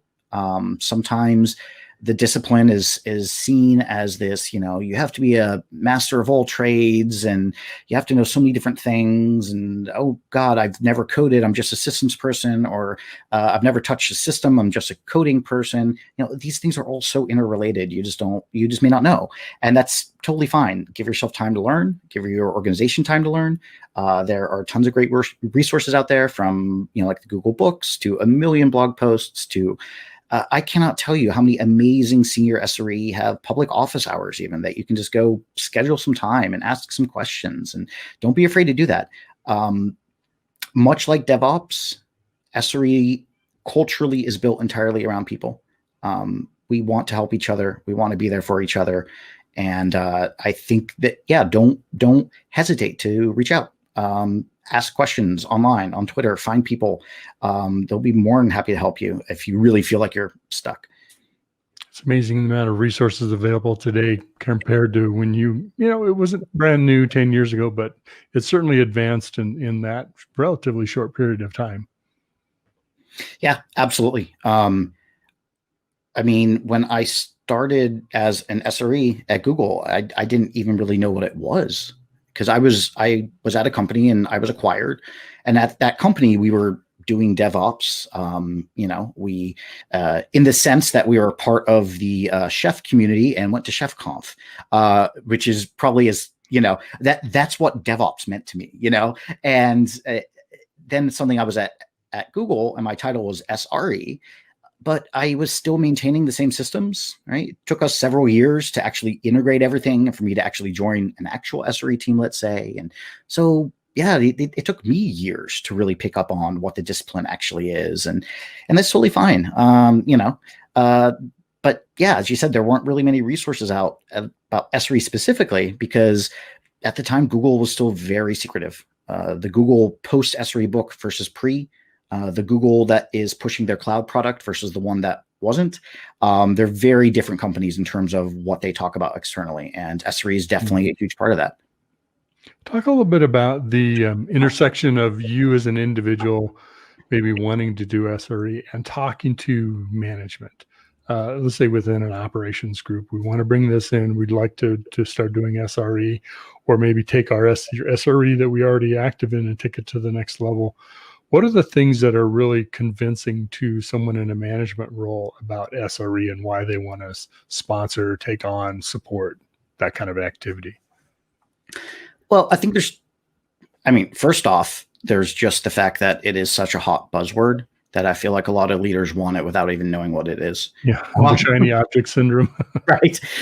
So that's just the purely practical answer, is that you may not have to do much convincing, maybe not for the right reasons, but there's always a chance you may not have to do a bunch of convincing because your leadership may kind of want it anyway, because, all their other C-level pals have this at their organizations and things like that. So yeah, that's kind of a non-answer, but I think probably kind of true in some situations. But I think the primary motivating factor is that site reliability, focusing on the reliability of your services, focusing on your services doing what your users need them to do, focusing on what your customers need. That's really what it's all about. The way you go about it, there's many different ways, but no matter what, there's no definition of SRE I can think of that doesn't involve making sure things are better for users and therefore customers. And while I often approach it from the aspect that I want people to be happy, because when users are happier, that often means your services are running better, which often means engineers aren't getting paid as much. It's not a one-to-one, correlation there, of course. But for leadership, just explain it that probably means more money. That probably means a better bottom line. Right? If we have happier customers and our product is running better, that's better for the business. And if that's what you care about, then that part's what I personally generally focus on. Just not in my brain, but the two go hand in hand. It's funny you mentioned the idea of if they're already interested, take advantage of that, right? There's something to say for take advantage of momentum and take advantage of what's natural to the organization. If they're very numbers driven, metrics driven, then talk about that. Use that as a way to get there. Or if they're already sort of convinced, maybe you don't know what it is, help them learn what it is by doing it. Speaking of metrics, let's go back to SLOs and talk about how service level objectives fit within the context of SRE. Do you have to be doing SRE to do SLOs? Is it better to do SRE with SLOs? How do the two relate? How much dependency is there? So the original story, and I'm going to preface this with, I don't think this is entirely true anymore, but the story about how the concept of SLOs became so tied to SRE was the idea that SLOs let you set a target percentage, right? You want to say, we want to be reliable 99% of the time. And that implies we're okay if we're not reliable 1% of the time. And, it's acknowledging failure, embracing risk. It's fine. Things happen and we're cool with that. And the original idea was, okay, well, now you have this 1% of budget of failures that you can have occur before things are too bad. And as long as you don't exceed that 1%, ship more features, right? Like that was the idea. Keep the development teams, keep the product teams happy because they can ship features to their heart's content because that's what they're supposed to do. They're supposed to ship new features for customers, keep those customers happy. But if you exceeded that budget, the original idea was, okay, well, now you stop. No more features. We're focusing on reliability work. We're going to pay down some tech debt, things like that. Now, I preface that with, I don't know if that's totally true anymore, because I think there are actually many more better things you may be able to do with that budget decision. But it is still true that number, if you can have a meaningful SLO, your adherence to it can still help you make very important decisions. Now, sometimes that decision is, let's hold off on that feature. Let's hold off on a bunch of code changes. Maybe let's take a step back and look at some of our debt, and maybe we should finally spend time this quarter on our new sharding setup to make things more reliable instead of this other thing, But it also it lets you communicate things better internally to other teams, to leadership. It's a very powerful set of numbers you can use to make many different decisions. And as I said earlier, when you asked me to describe SRE, that's what I think SRE in 2020 really is. It's someone who measures and uses that data to make the best decisions they can. And I always use the term measure very purposefully, because I don't mean collect, right? I don't mean just metrics. I don't mean just the time series that I can get off my databases and, like my services, and that those are just numbers. You're just taking them in. you need to measure. You need to do this with purpose. The data that you're looking at can't just be raw. You need to be transforming it and turning it into something useful. When you bake a cake, you don't just put all the ingredients together. You have to measure them, or you're not going to end up with a very successful cake. And the same thing when you're thinking about reliability, you can't just grab a whole bunch of data. You need to be measuring that data. And that's kind of what SLOs and error budgets really give you. They give you, it starts off with what's often a metric, your service level indicator, but then you turn it into more meaningful data by setting an SLO target and measuring that target over time with error budgets. And it's just one of many different numbers, many different measurements that SRE can use to make decisions. But that's why I see the two kind of linked is in terms of service reliability, it's one of the best numbers you can have to help you have discussions with other people. What should we actually be doing in this situation? When you talk about measuring something, you usually have to have a purpose for that measure, right? Is it what experience are you wanting to deliver to the customer? What does reliability mean to the customer? To your point, I think you gave last time I talked with you, gave an example of, the startup time for a movie. But if the movie stream keeps breaking every third, fourth minute, I'm probably going to get pretty tired of that. So there's some things we'll take. We're willing to accept some level of less than perfect, and others where we can take it a few times and then that's, we're done in terms of an experience. Yeah, what was a watershed moment for me is, because I didn't invent any of these concepts. I just kind of picked up on them. And, I knew what an SLI was, what a service level indicator was, and I knew the definition of an SLO and things like that. But a real watershed moment for me was when I realized that an SLI is just what a product manager calls a user journey. And is just what someone on the business side of things calls a KPI, key performance indicator. I've even gone as far as talking to testing teams about this, and they're like, "Oh, that sounds like a transactional test to me." And I guess my point there was this great moment where I realized, holy crap, everyone at this company already kind of cares about the same thing. We've just been using different language. Mm-hmm. And once you kind of make that connection in between transactional tests or KPIs or SLIs or user journeys and realizing that we're talking about the same thing, even if it's done in slightly different ways, we may have to measure them slightly differently. I'm not saying there's a one-to-one equivalence, but they're all conceptually the same. And that's a great way to explain these concepts to other people. And that's a good way to get, to get alignment. But that just goes to your point where you're saying it's measurements. You measure for a purpose, and your purpose using SLOs and being an SRE is to measure things from the perspective of your users. What do they need? Now, you have recently become an author with your first book. Tell us a little bit about why you decided to write the book. And if I can ask Brian, thank you, Brian, for putting that up for us. Yeah, absolutely. I've told this story a few times, a few places now, but I love it too much and it's too true. But basically, when I started Squarespace, one of the things I was kind of asked to do as I started, they're like, SLOs, can you teach us how to SLO? And I said, sure, yeah, absolutely. But I'd only really ever experienced SLOs from like inside Google, where the tooling already existed and the culture existed, and getting started on that process externally was way more work than I thought. I thought, sure, we'll deliver our first SLOs for some of our infrastructure teams within just a few months. And then 6 months later, we had one SLO defined and just for a service on my team. And that was it. And I realized I needed to develop workshops, like 4-hour-long workshops. I needed to develop documentation. I needed, a portal on our internal wiki that collected all this stuff. I had to build tooling to help us actually calculate SLOs because most monitoring tools don't do that. More and more are if you're in the vendor space and stuff, but it's just not natively out of the box for a lot of different metric systems. So had to build tooling to actually do the math. And then we had to build a SLO template. So everyone was defining things in the same way. And then we needed a repository. So I actually wrote a little program to go discover all those templates and put that in a wiki page. Everyone could find them. And then we needed dashboards to see were we adhering to things. And then we had to alert off of error budgets, and it goes on and on and on.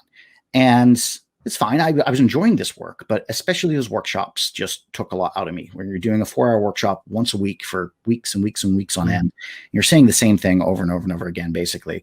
I just, after one of them, I was chatting with a coworker and I was like, I'm just getting tired of this. I wish there was a book that I could point someone to so they could just go read that. And my coworker said, well, you should write the book. Thanks. There it is.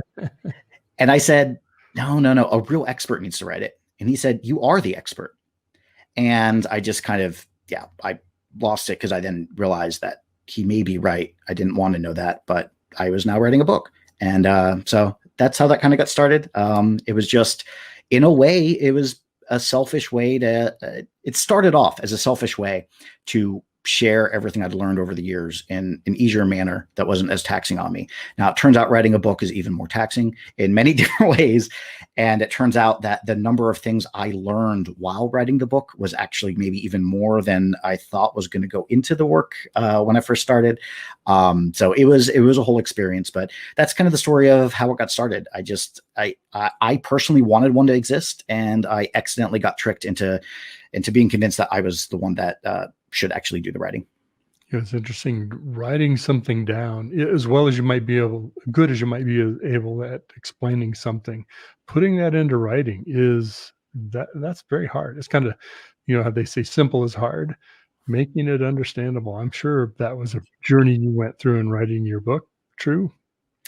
There was so much that I learned from myself, like being forced to not just talk about things in even a 4-hour workshop, let's say, but having to write tens of thousands, hundreds of thousands of words about these topics, and having to proactively ensure you're catching every potential edge case, even if that's not one you've personally actually ran into, trying to take everyone into account. The audience is now not just your coworkers who you can infer certain things about. You know what tools they have, for example, and you even know where they sit, so you can go ask them questions. Now suddenly your audience is everyone. And I learned more about SLOs, I think, while writing the book, just kind of discovery via first principle almost, than maybe I knew going in. I learned so much math, so much about statistics and probability that some of my friends helped with a lot. There was more there. When I pitched the book, O'Reilly was like, okay, sure, I guess, but it should be a short one. And they pitched like a really short volume, like 100 pages or something. And I was like, I think there's more than that. And I pitched like 250 pages. And then my old coworker, Dave Renson, who's been involved with many different books, primarily he helped edit the second Google SRE book. He was helping me kind of formulate my pitch. And he was like, I think this is a 500 or 600 page book. Didn't quite end up being that big. It honestly could have. There's several chapters that we could have added that we didn't. But point is, at the end of the day, it ended up being 404 pages. So much more than I thought it was going to be. Way more than O'Reilly thought. Maybe not quite as much as what Dave thought. But yeah, there was more to say about the topic than even I thought. And I'm the one who wanted to write the book about it. Well, tell us a little bit about the audiences you wrote this book for. I was asking you earlier about folks that are starting on a journey, folks that are into that process. Who's this book targeted at? Anyone who cares about reliability, honestly. In some ways, I see it a natural extension of the Google SRE books. In other ways, I don't want it to be classified as just a site reliability engineering book. I use that term, I think, only 4 or 5 times in the entire book. It's definitely not couched or framed as this is for SRE, because it really can't. It can't be just one discipline, one set of people with a specific title that care about reliability and need to have better ways of measuring this reliability. You need the developing teams to be on board. You need product teams to be on board. You need leadership to be on board. And these are important lessons for anyone. You don't need someone with that title. You don't need a DevOpsy organization even. There's no reason why anyone providing a computer service to some kind of user, why they shouldn't care about reliability. And I think this book has lessons for just about everyone that cares about that.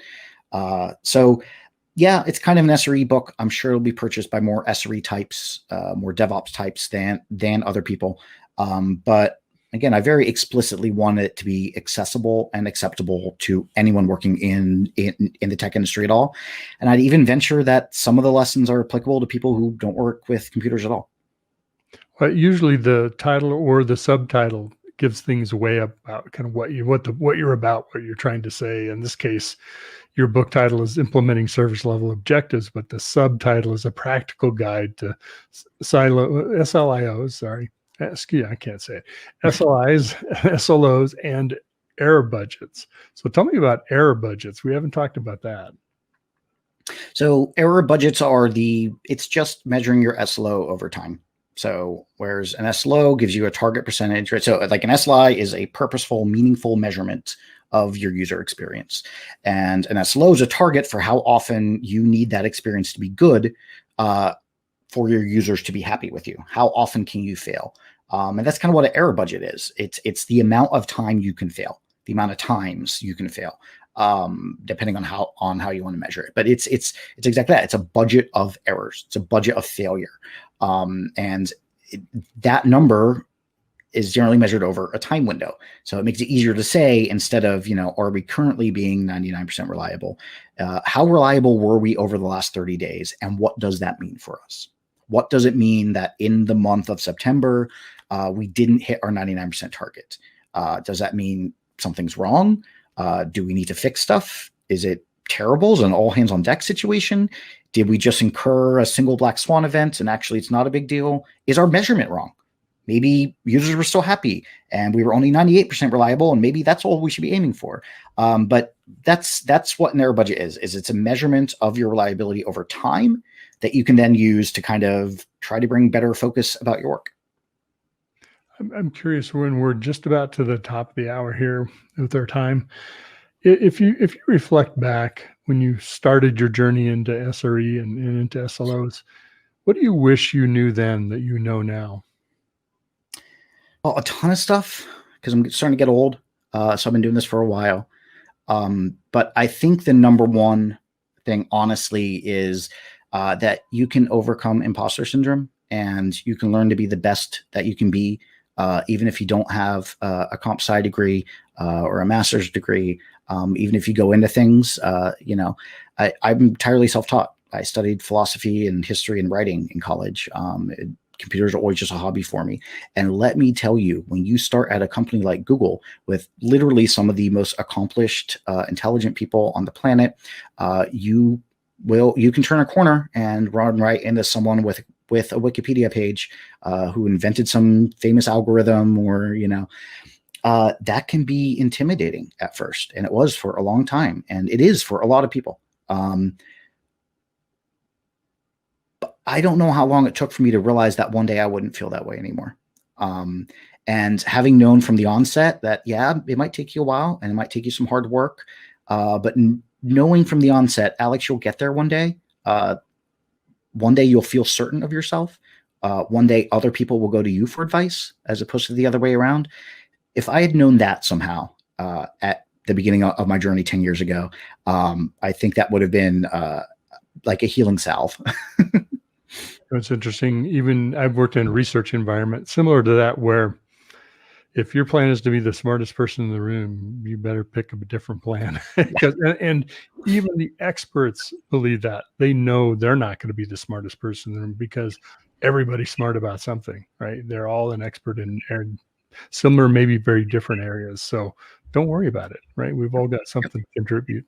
Speaking of contributing, we're at the top of the hour. To get the book, we recommend that folks go to bookshop.org, right? And they can just do a search for service level objectives. Find the book there. It's a great way to support your local bookshop too. Yep. Please, buy it however you want to. To be honest, but if you can support your local bookstores, especially during this time, especially in a time of much lower foot traffic, and please do so. And bookshop.org is a great way to do that. Or just call your local bookstore and have them order it. Great. Well, Alex Hidalgo, great to talk with you.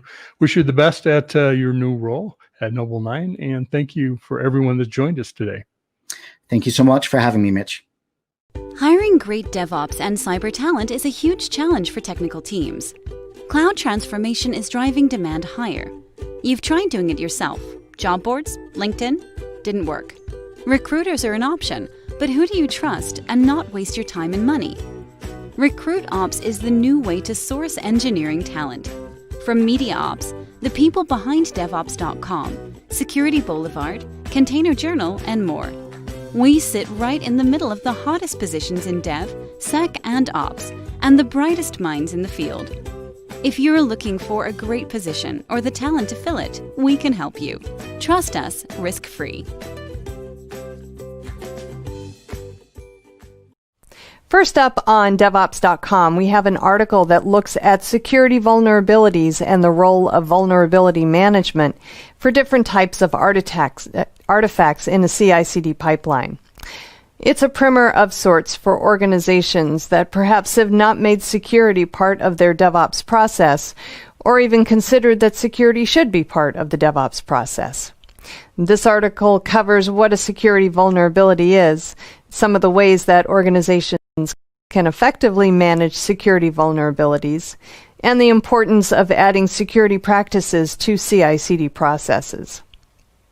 Also, there is an article about the importance of ML Ops in making AI projects a reality. It's an interesting look at what causes so many AI projects to fail, as many as 85%. And it may not be what you think. It's not the technology that's holding AI progress back. In most cases, the barriers to businesses and organizations becoming data-driven can be reduced to three things: people, process, and culture. This article suggests that ML Ops can help enterprises see AI projects through to deployment at scale by addressing those people, process, and cultural barriers. ML Ops provides a strategy and a set of processes and best practices, a technological backbone, so to speak, for managing and scaling machine learning-based services through automation.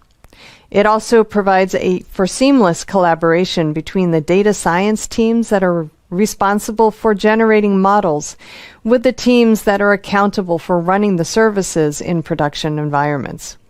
It's good stuff, and it's totally worthwhile if your organization is one of the 85% whose AI project is on the road to failure. And in the run-up to the Predict 2021 Virtual Summit happening this week, we have a conversation between Jim Rose, who is the CEO of Circle CI, and Rebecca August, who is the Director of Marketing here at Media Ops. And they have a discussion about what 2021 has in store for DevOps and CI/CD, how the pandemic has impacted software teams, and what they can do to succeed in this new year. Predict 2021 is happening starting January 21, and it's a 2-day event featuring a plethora of speakers on a number of topics, ranging from cybersecurity to cloud native to DevOps and beyond.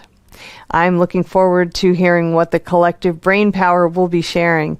These are some people with their feet on the ground and closest to the action, so they all have unique insight into what we can expect this year. I encourage you to join us this week for what is sure to be an event well worth your while. All right, over on Container Journal, Nutanix has added support for Anthos, a managed instance of its Kubernetes environment, to its hyper-converged infrastructure platform running on the company's AHV hypervisor. Google launched Anthos last year as part of an effort to extend its Kubernetes reach to on-premises IT environments, as well as other cloud computing platforms. Since then, it has gained traction in on-premises IT environments as organizations look to extend the reach of their investments in the Google Kubernetes Engine service. As such, Nutanix is committed to making Anthos available alongside its own distribution of Kubernetes, which it has dubbed Carbon. Also, we have news of Accurix, which is employing policy as code to address a Kubernetes vulnerability using its Terrascan tool for securing infrastructure as code. Terrascan is Accurix's open-source static code analysis tool that allows developers to build infrastructure as code. The vulnerability in question is CVE 2020-8555, which, if left unpatched, enables cybercriminals to exploit a server-side request forgery vulnerability to allow the attacker to use the kube controller manager to make get or post requests. To mitigate the threat, IT teams must prevent untrusted users from creating pods that mount volume types such as Gluster FS, Quobyte, Storage OS, and Scale IO. Then restrict write permissions for storage class. That's a mouthful. Accurix has simplified remediation of the issue by adding a security policy as code that leverages open source policy agent software developed under the auspices of the Cloud Native Computing Foundation.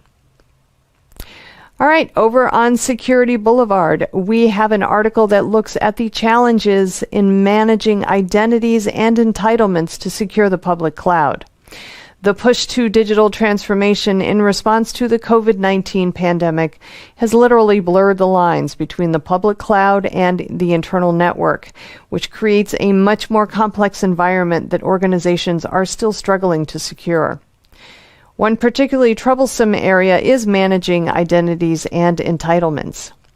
Identity management used to be a relatively easy process, but it's been complicated by the numerous cloud applications that are available today. But a new trend is emerging that attempts to tie entitlements and identities together, managing them with policies and constant audits. It's an interesting take on managing what has become silos of environments because of all these cloud applications, and reducing the overhead that process has created. All right, that's all that I have for today's headlines. Please check back on Thursday when I'll have a fresh batch for you. Until then, have a great day and stay safe. This is Digital Anarchist. Hey everybody, welcome back to TechStrong TV. I'm Charlene O'Hanlon, and I'm here now with Katie Griotti, who is the Associate Director of Certification for the Security Industry Association. Katie, thank you so much for taking a couple minutes and talking with me today. I really appreciate it. Oh, I'm loving this opportunity. Thank you for having me. Oh, great. So I'm interested in finding out what's up with you guys, the Security Industry Association, and specifically what you guys are doing in kind of mentorship space. I know that you just came out with the Talent Inclusion Mentorship Education Program.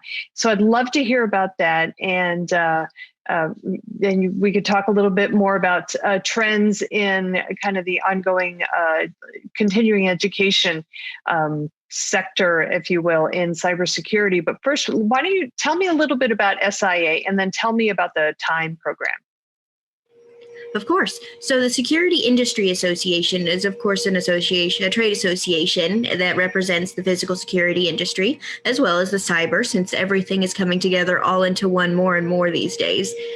So with the mentorship program, we are aiming to be as inclusive as possible in the industry.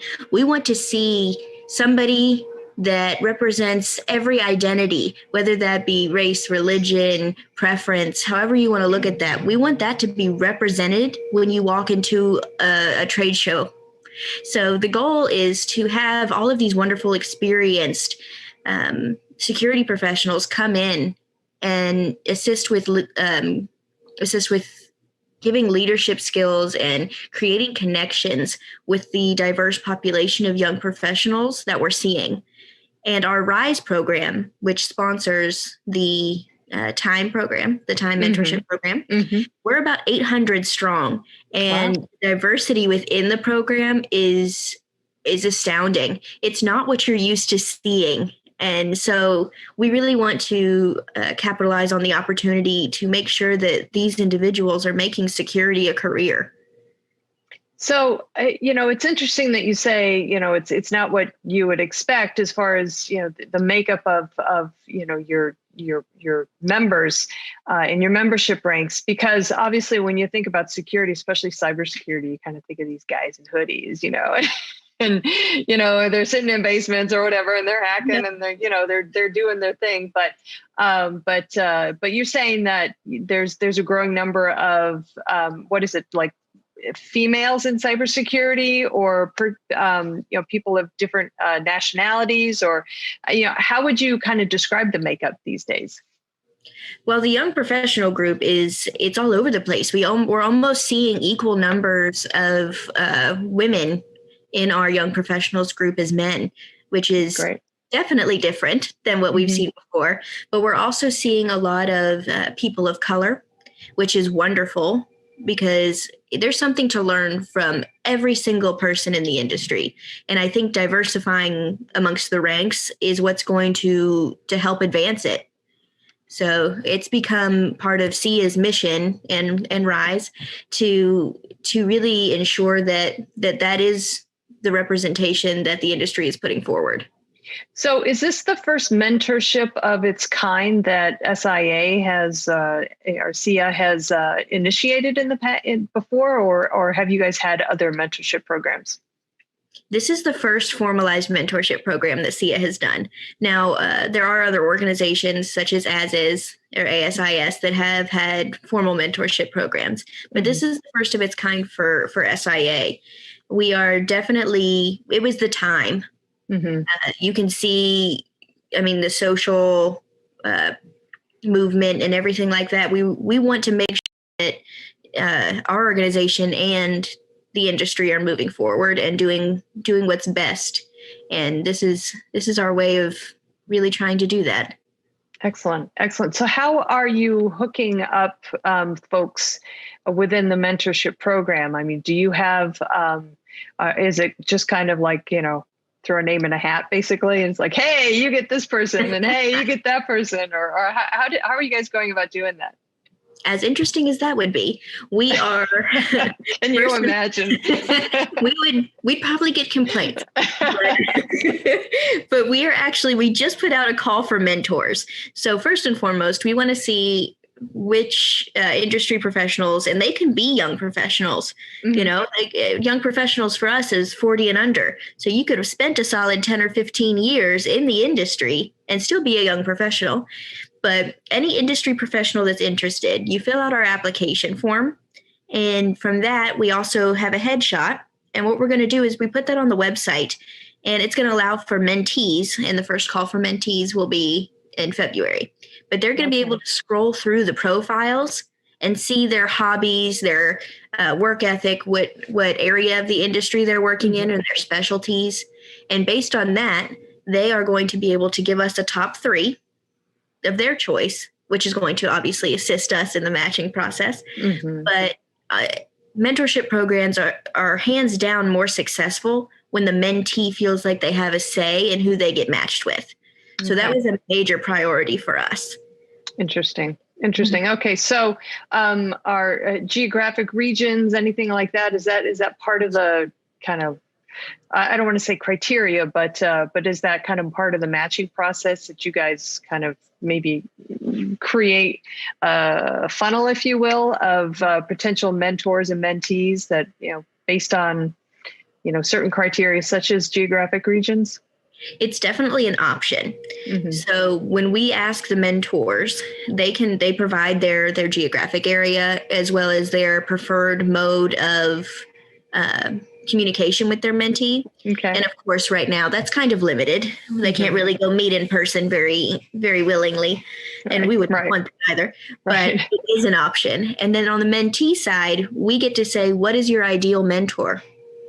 And if they say somebody in the Great Lakes region, somebody in the DMV, that can assist us in making sure that when the time comes, they're able to go meet them in person and really create that connection that we want.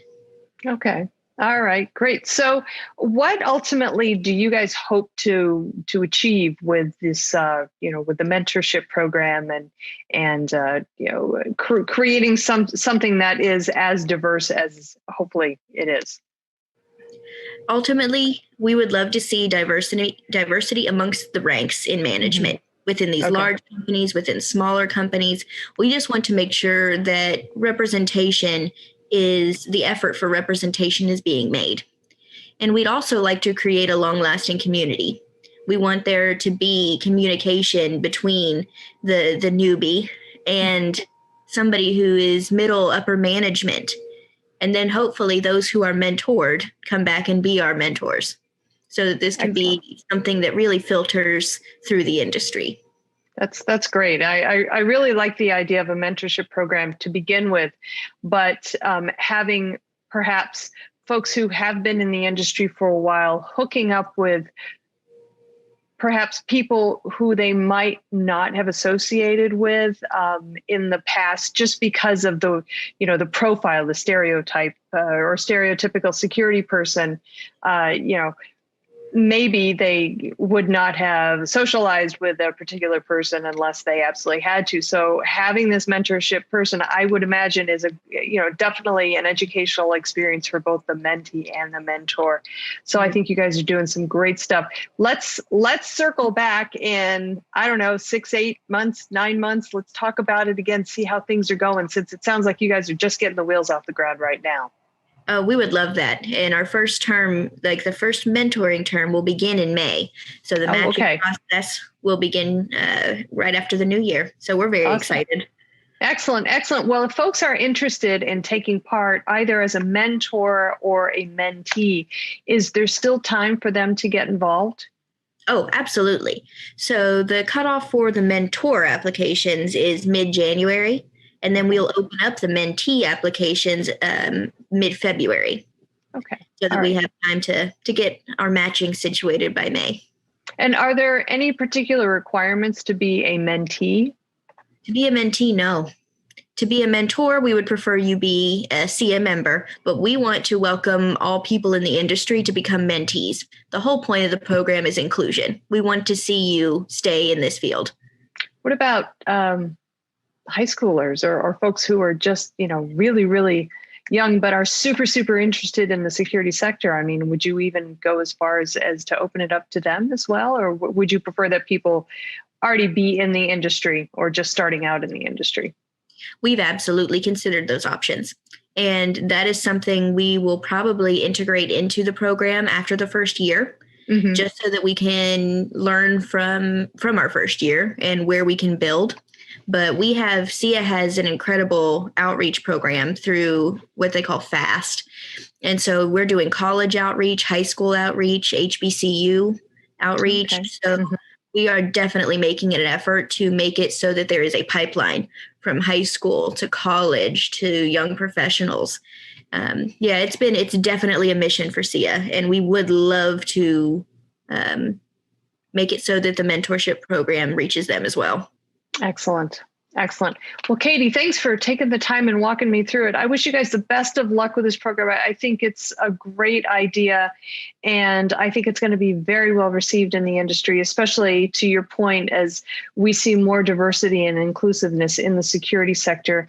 I know that anything that is going to make all populations of cybersecurity professionals feel more involved and more engaged with the community at large, I know it's going to be a winner. So thanks again. I really do appreciate it. Oh, it's my pleasure. All right, everybody, please stick around. We've got lots more TechStrong TV coming up, so stay tuned.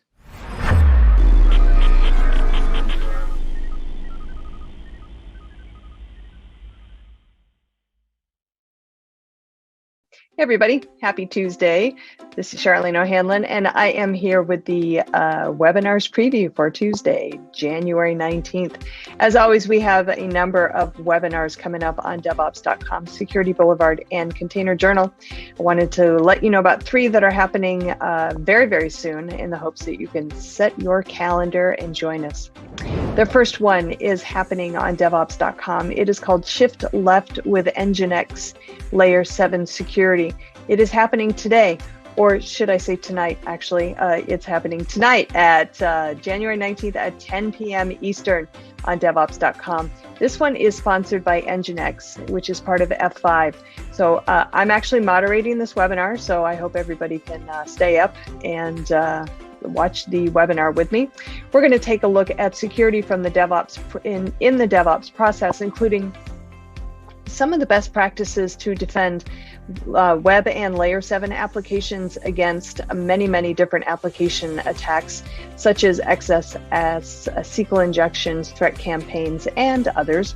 How to identify and stop untrusted bots that help malicious actors automate their attacks. what the concept of security as code is, to help security shift left by integrating into application development CI/CD pipelines, and how to gain insight of overall security posture of your organization. It's going to be a good one. The next webinar is happening Wednesday, January 20th at 11 a.m. This is the latest installment of our DevOps Unbound series. It's called Avoiding SolarWinds-like Threats, the impact across DevOps teams. And it is happening Wednesday, January 20th at 11 a.m., as I said, on DevOps.com. This is actually going to be an all-star panel featuring Dr. Chen-Si Wang of Rain Capital, Julian Waits of Devo, Bhavin Patel of Tricentis, and Richard Stainen of IT Harvest. They're going to be joined by Alan Schimmel and Mitchell Ashley of ASG, Accelerated Strategies Group, and they're going to explore some questions, including are supply chain attacks likely to become commonplace? How should CISOs, cybersecurity organizations, and application delivery professionals prepare themselves to plan for and respond to supply chain attacks? What some long-standing assumptions or decisions must be challenged and reassessed?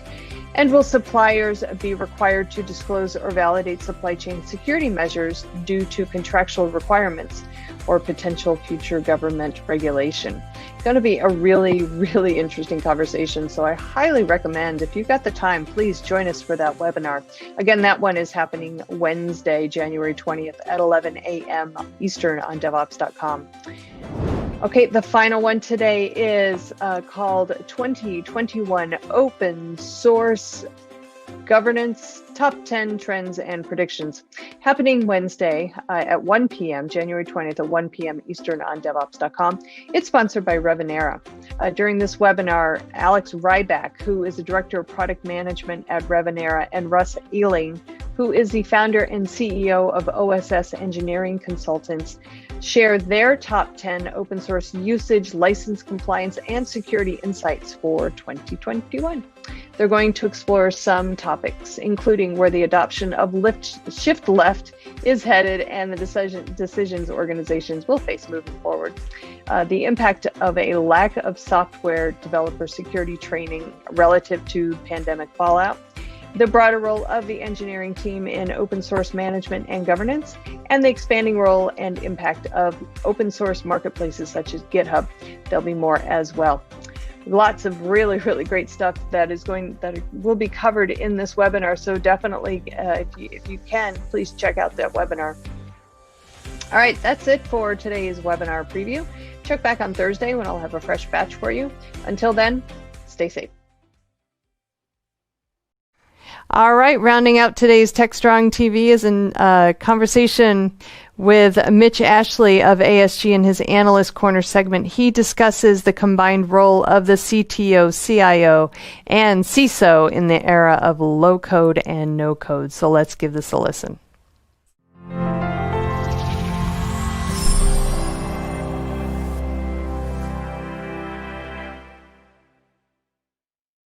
Hi, welcome to Analyst Corner. Mitch Ashley, CEO with Accelerated Strategies Group. Now, I always introduce myself when I do an Analyst Corner for TechStrong TV. I introduce myself that way as CEO of Accelerated Strategies Group, which is a joint venture started last year, beginning of 2020, between myself and Alan Schimmel, Media Ops. And been a lot of fun. We've really made a great impact in 1 year already. I'm very pleased with the performance of the company and the opportunities that we've had to work with some really great customers, both in the supplier vendor side of things and, of course, in the practitioner part of the business. Now, recently, I added another role to my my title, if you will, actually to my work is what really is impactful from it. And that's as CTO of Media Ops. Media Ops is DevOps.com, Container Journal, Security Boulevard, et cetera. And it's actually a nice combination because I've always been a believer of I want to work with the technologies that I talk about. And in most cases, I get an opportunity to do that. Not always. I can't get an opportunity to work with everything, of course. But I do like to kind of follow the principle of not ask people to do something you haven't done yourself before, or at least know a little bit about it. And that's usually why in the holiday periods, I will take a new technology or an area of interest, and I'll take at least a couple of weeks, sometimes more, and just plow myself into that, kind of learn about that. And I remember doing this back from, I think it was John Scully actually did this when he was CEO of Apple. This is, back in the day before when Apple was getting ready to kind of hit the skids and not sure if it was going to survive. But he did this practice of during kind of off times, he would take a sabbatical, much longer than a couple of weeks. But I remember reading an article about him doing that and learning photography, going and essentially living with a professional photographer, learning all about it, and really developing a new hobby, a new interest. So I took that and made my own version of it. And, I did that for doing software development on the Mac and Apple Watch development, iPhone development, just because I happen to be a Mac user. Just different technologies that I want to learn, Python or whatever it might be, way back when. So it's nice to be being that practitioner again. And one of the things that I enjoy about it, the strategy we have with Media Ops is very much a low-code, no-code kind of strategy. It's a very nimble, fast-paced company, growing, doing really well.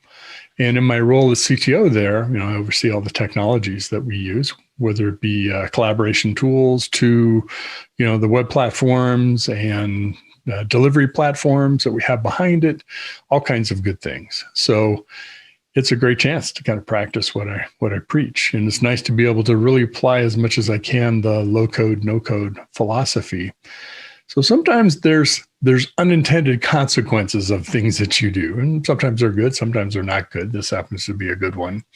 But it reminded me of reading a Washington Post article over the weekend that during the COVID era, podiatrists have seen a huge increase in foot problems, mostly broken toes, from people being at home, walking around, bumping into furniture because you're just there more. And also because you move furniture around to, set up offices and accommodate people being there so much more during the day.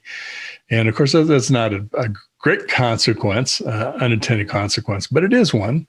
And in the case of, my role at Media Ops, it is a positive one. And you just don't know. You don't know what life is going to bring you and what opportunities are going to come your way. Not that you do them all, but, I'm a believer of you do good things and good things will happen. You help people, and whether good things happen for you, at least they'll happen for them. And once in a while that comes around, kind of the universe pays you back. So I just want to share that a little bit as I'm talking to you.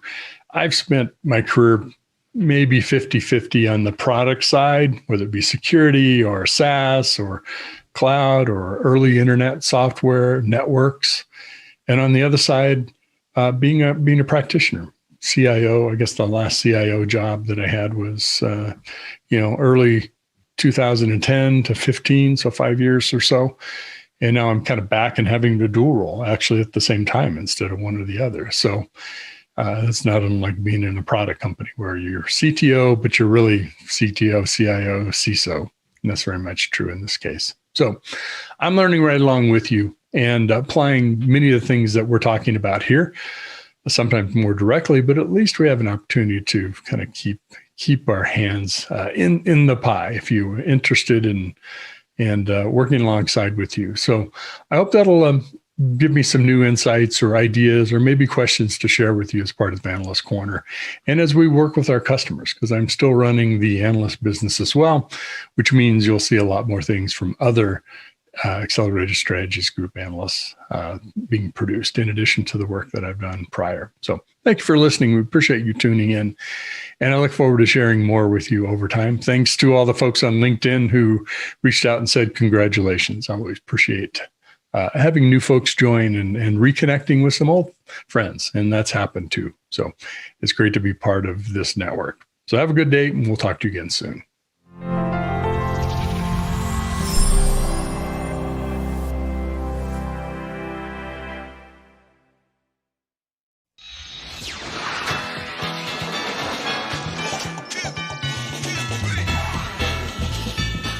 I'm back, baby.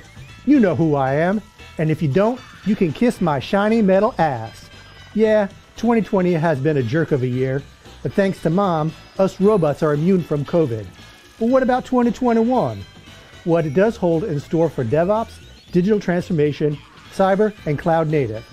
We have assembled an out-of-this-world cast using the latest artificial intelligence to cue you in. Predict 2021. This great virtual event is happening on January 21st and 22nd, 5 hours a day. Check out the great speaker lineup and register for free at predict2021.com. There will be great prizes, exhibits, interactive moments, picture booths, and maybe even a chance to win a drink with a robot. It's all free if you register now. Go to predict2021.com for all the info. Don't be a jerkwad. I'll see you at Predict 2021.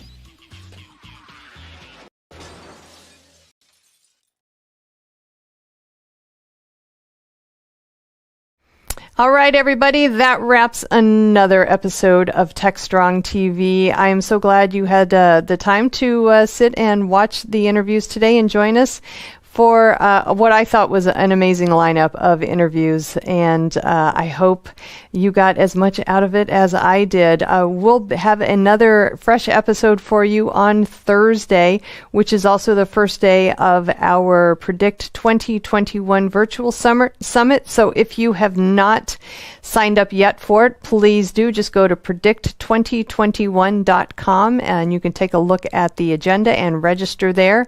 Until then, until Thursday, I hope everybody has a great rest of the week, and I just want you all to stay safe.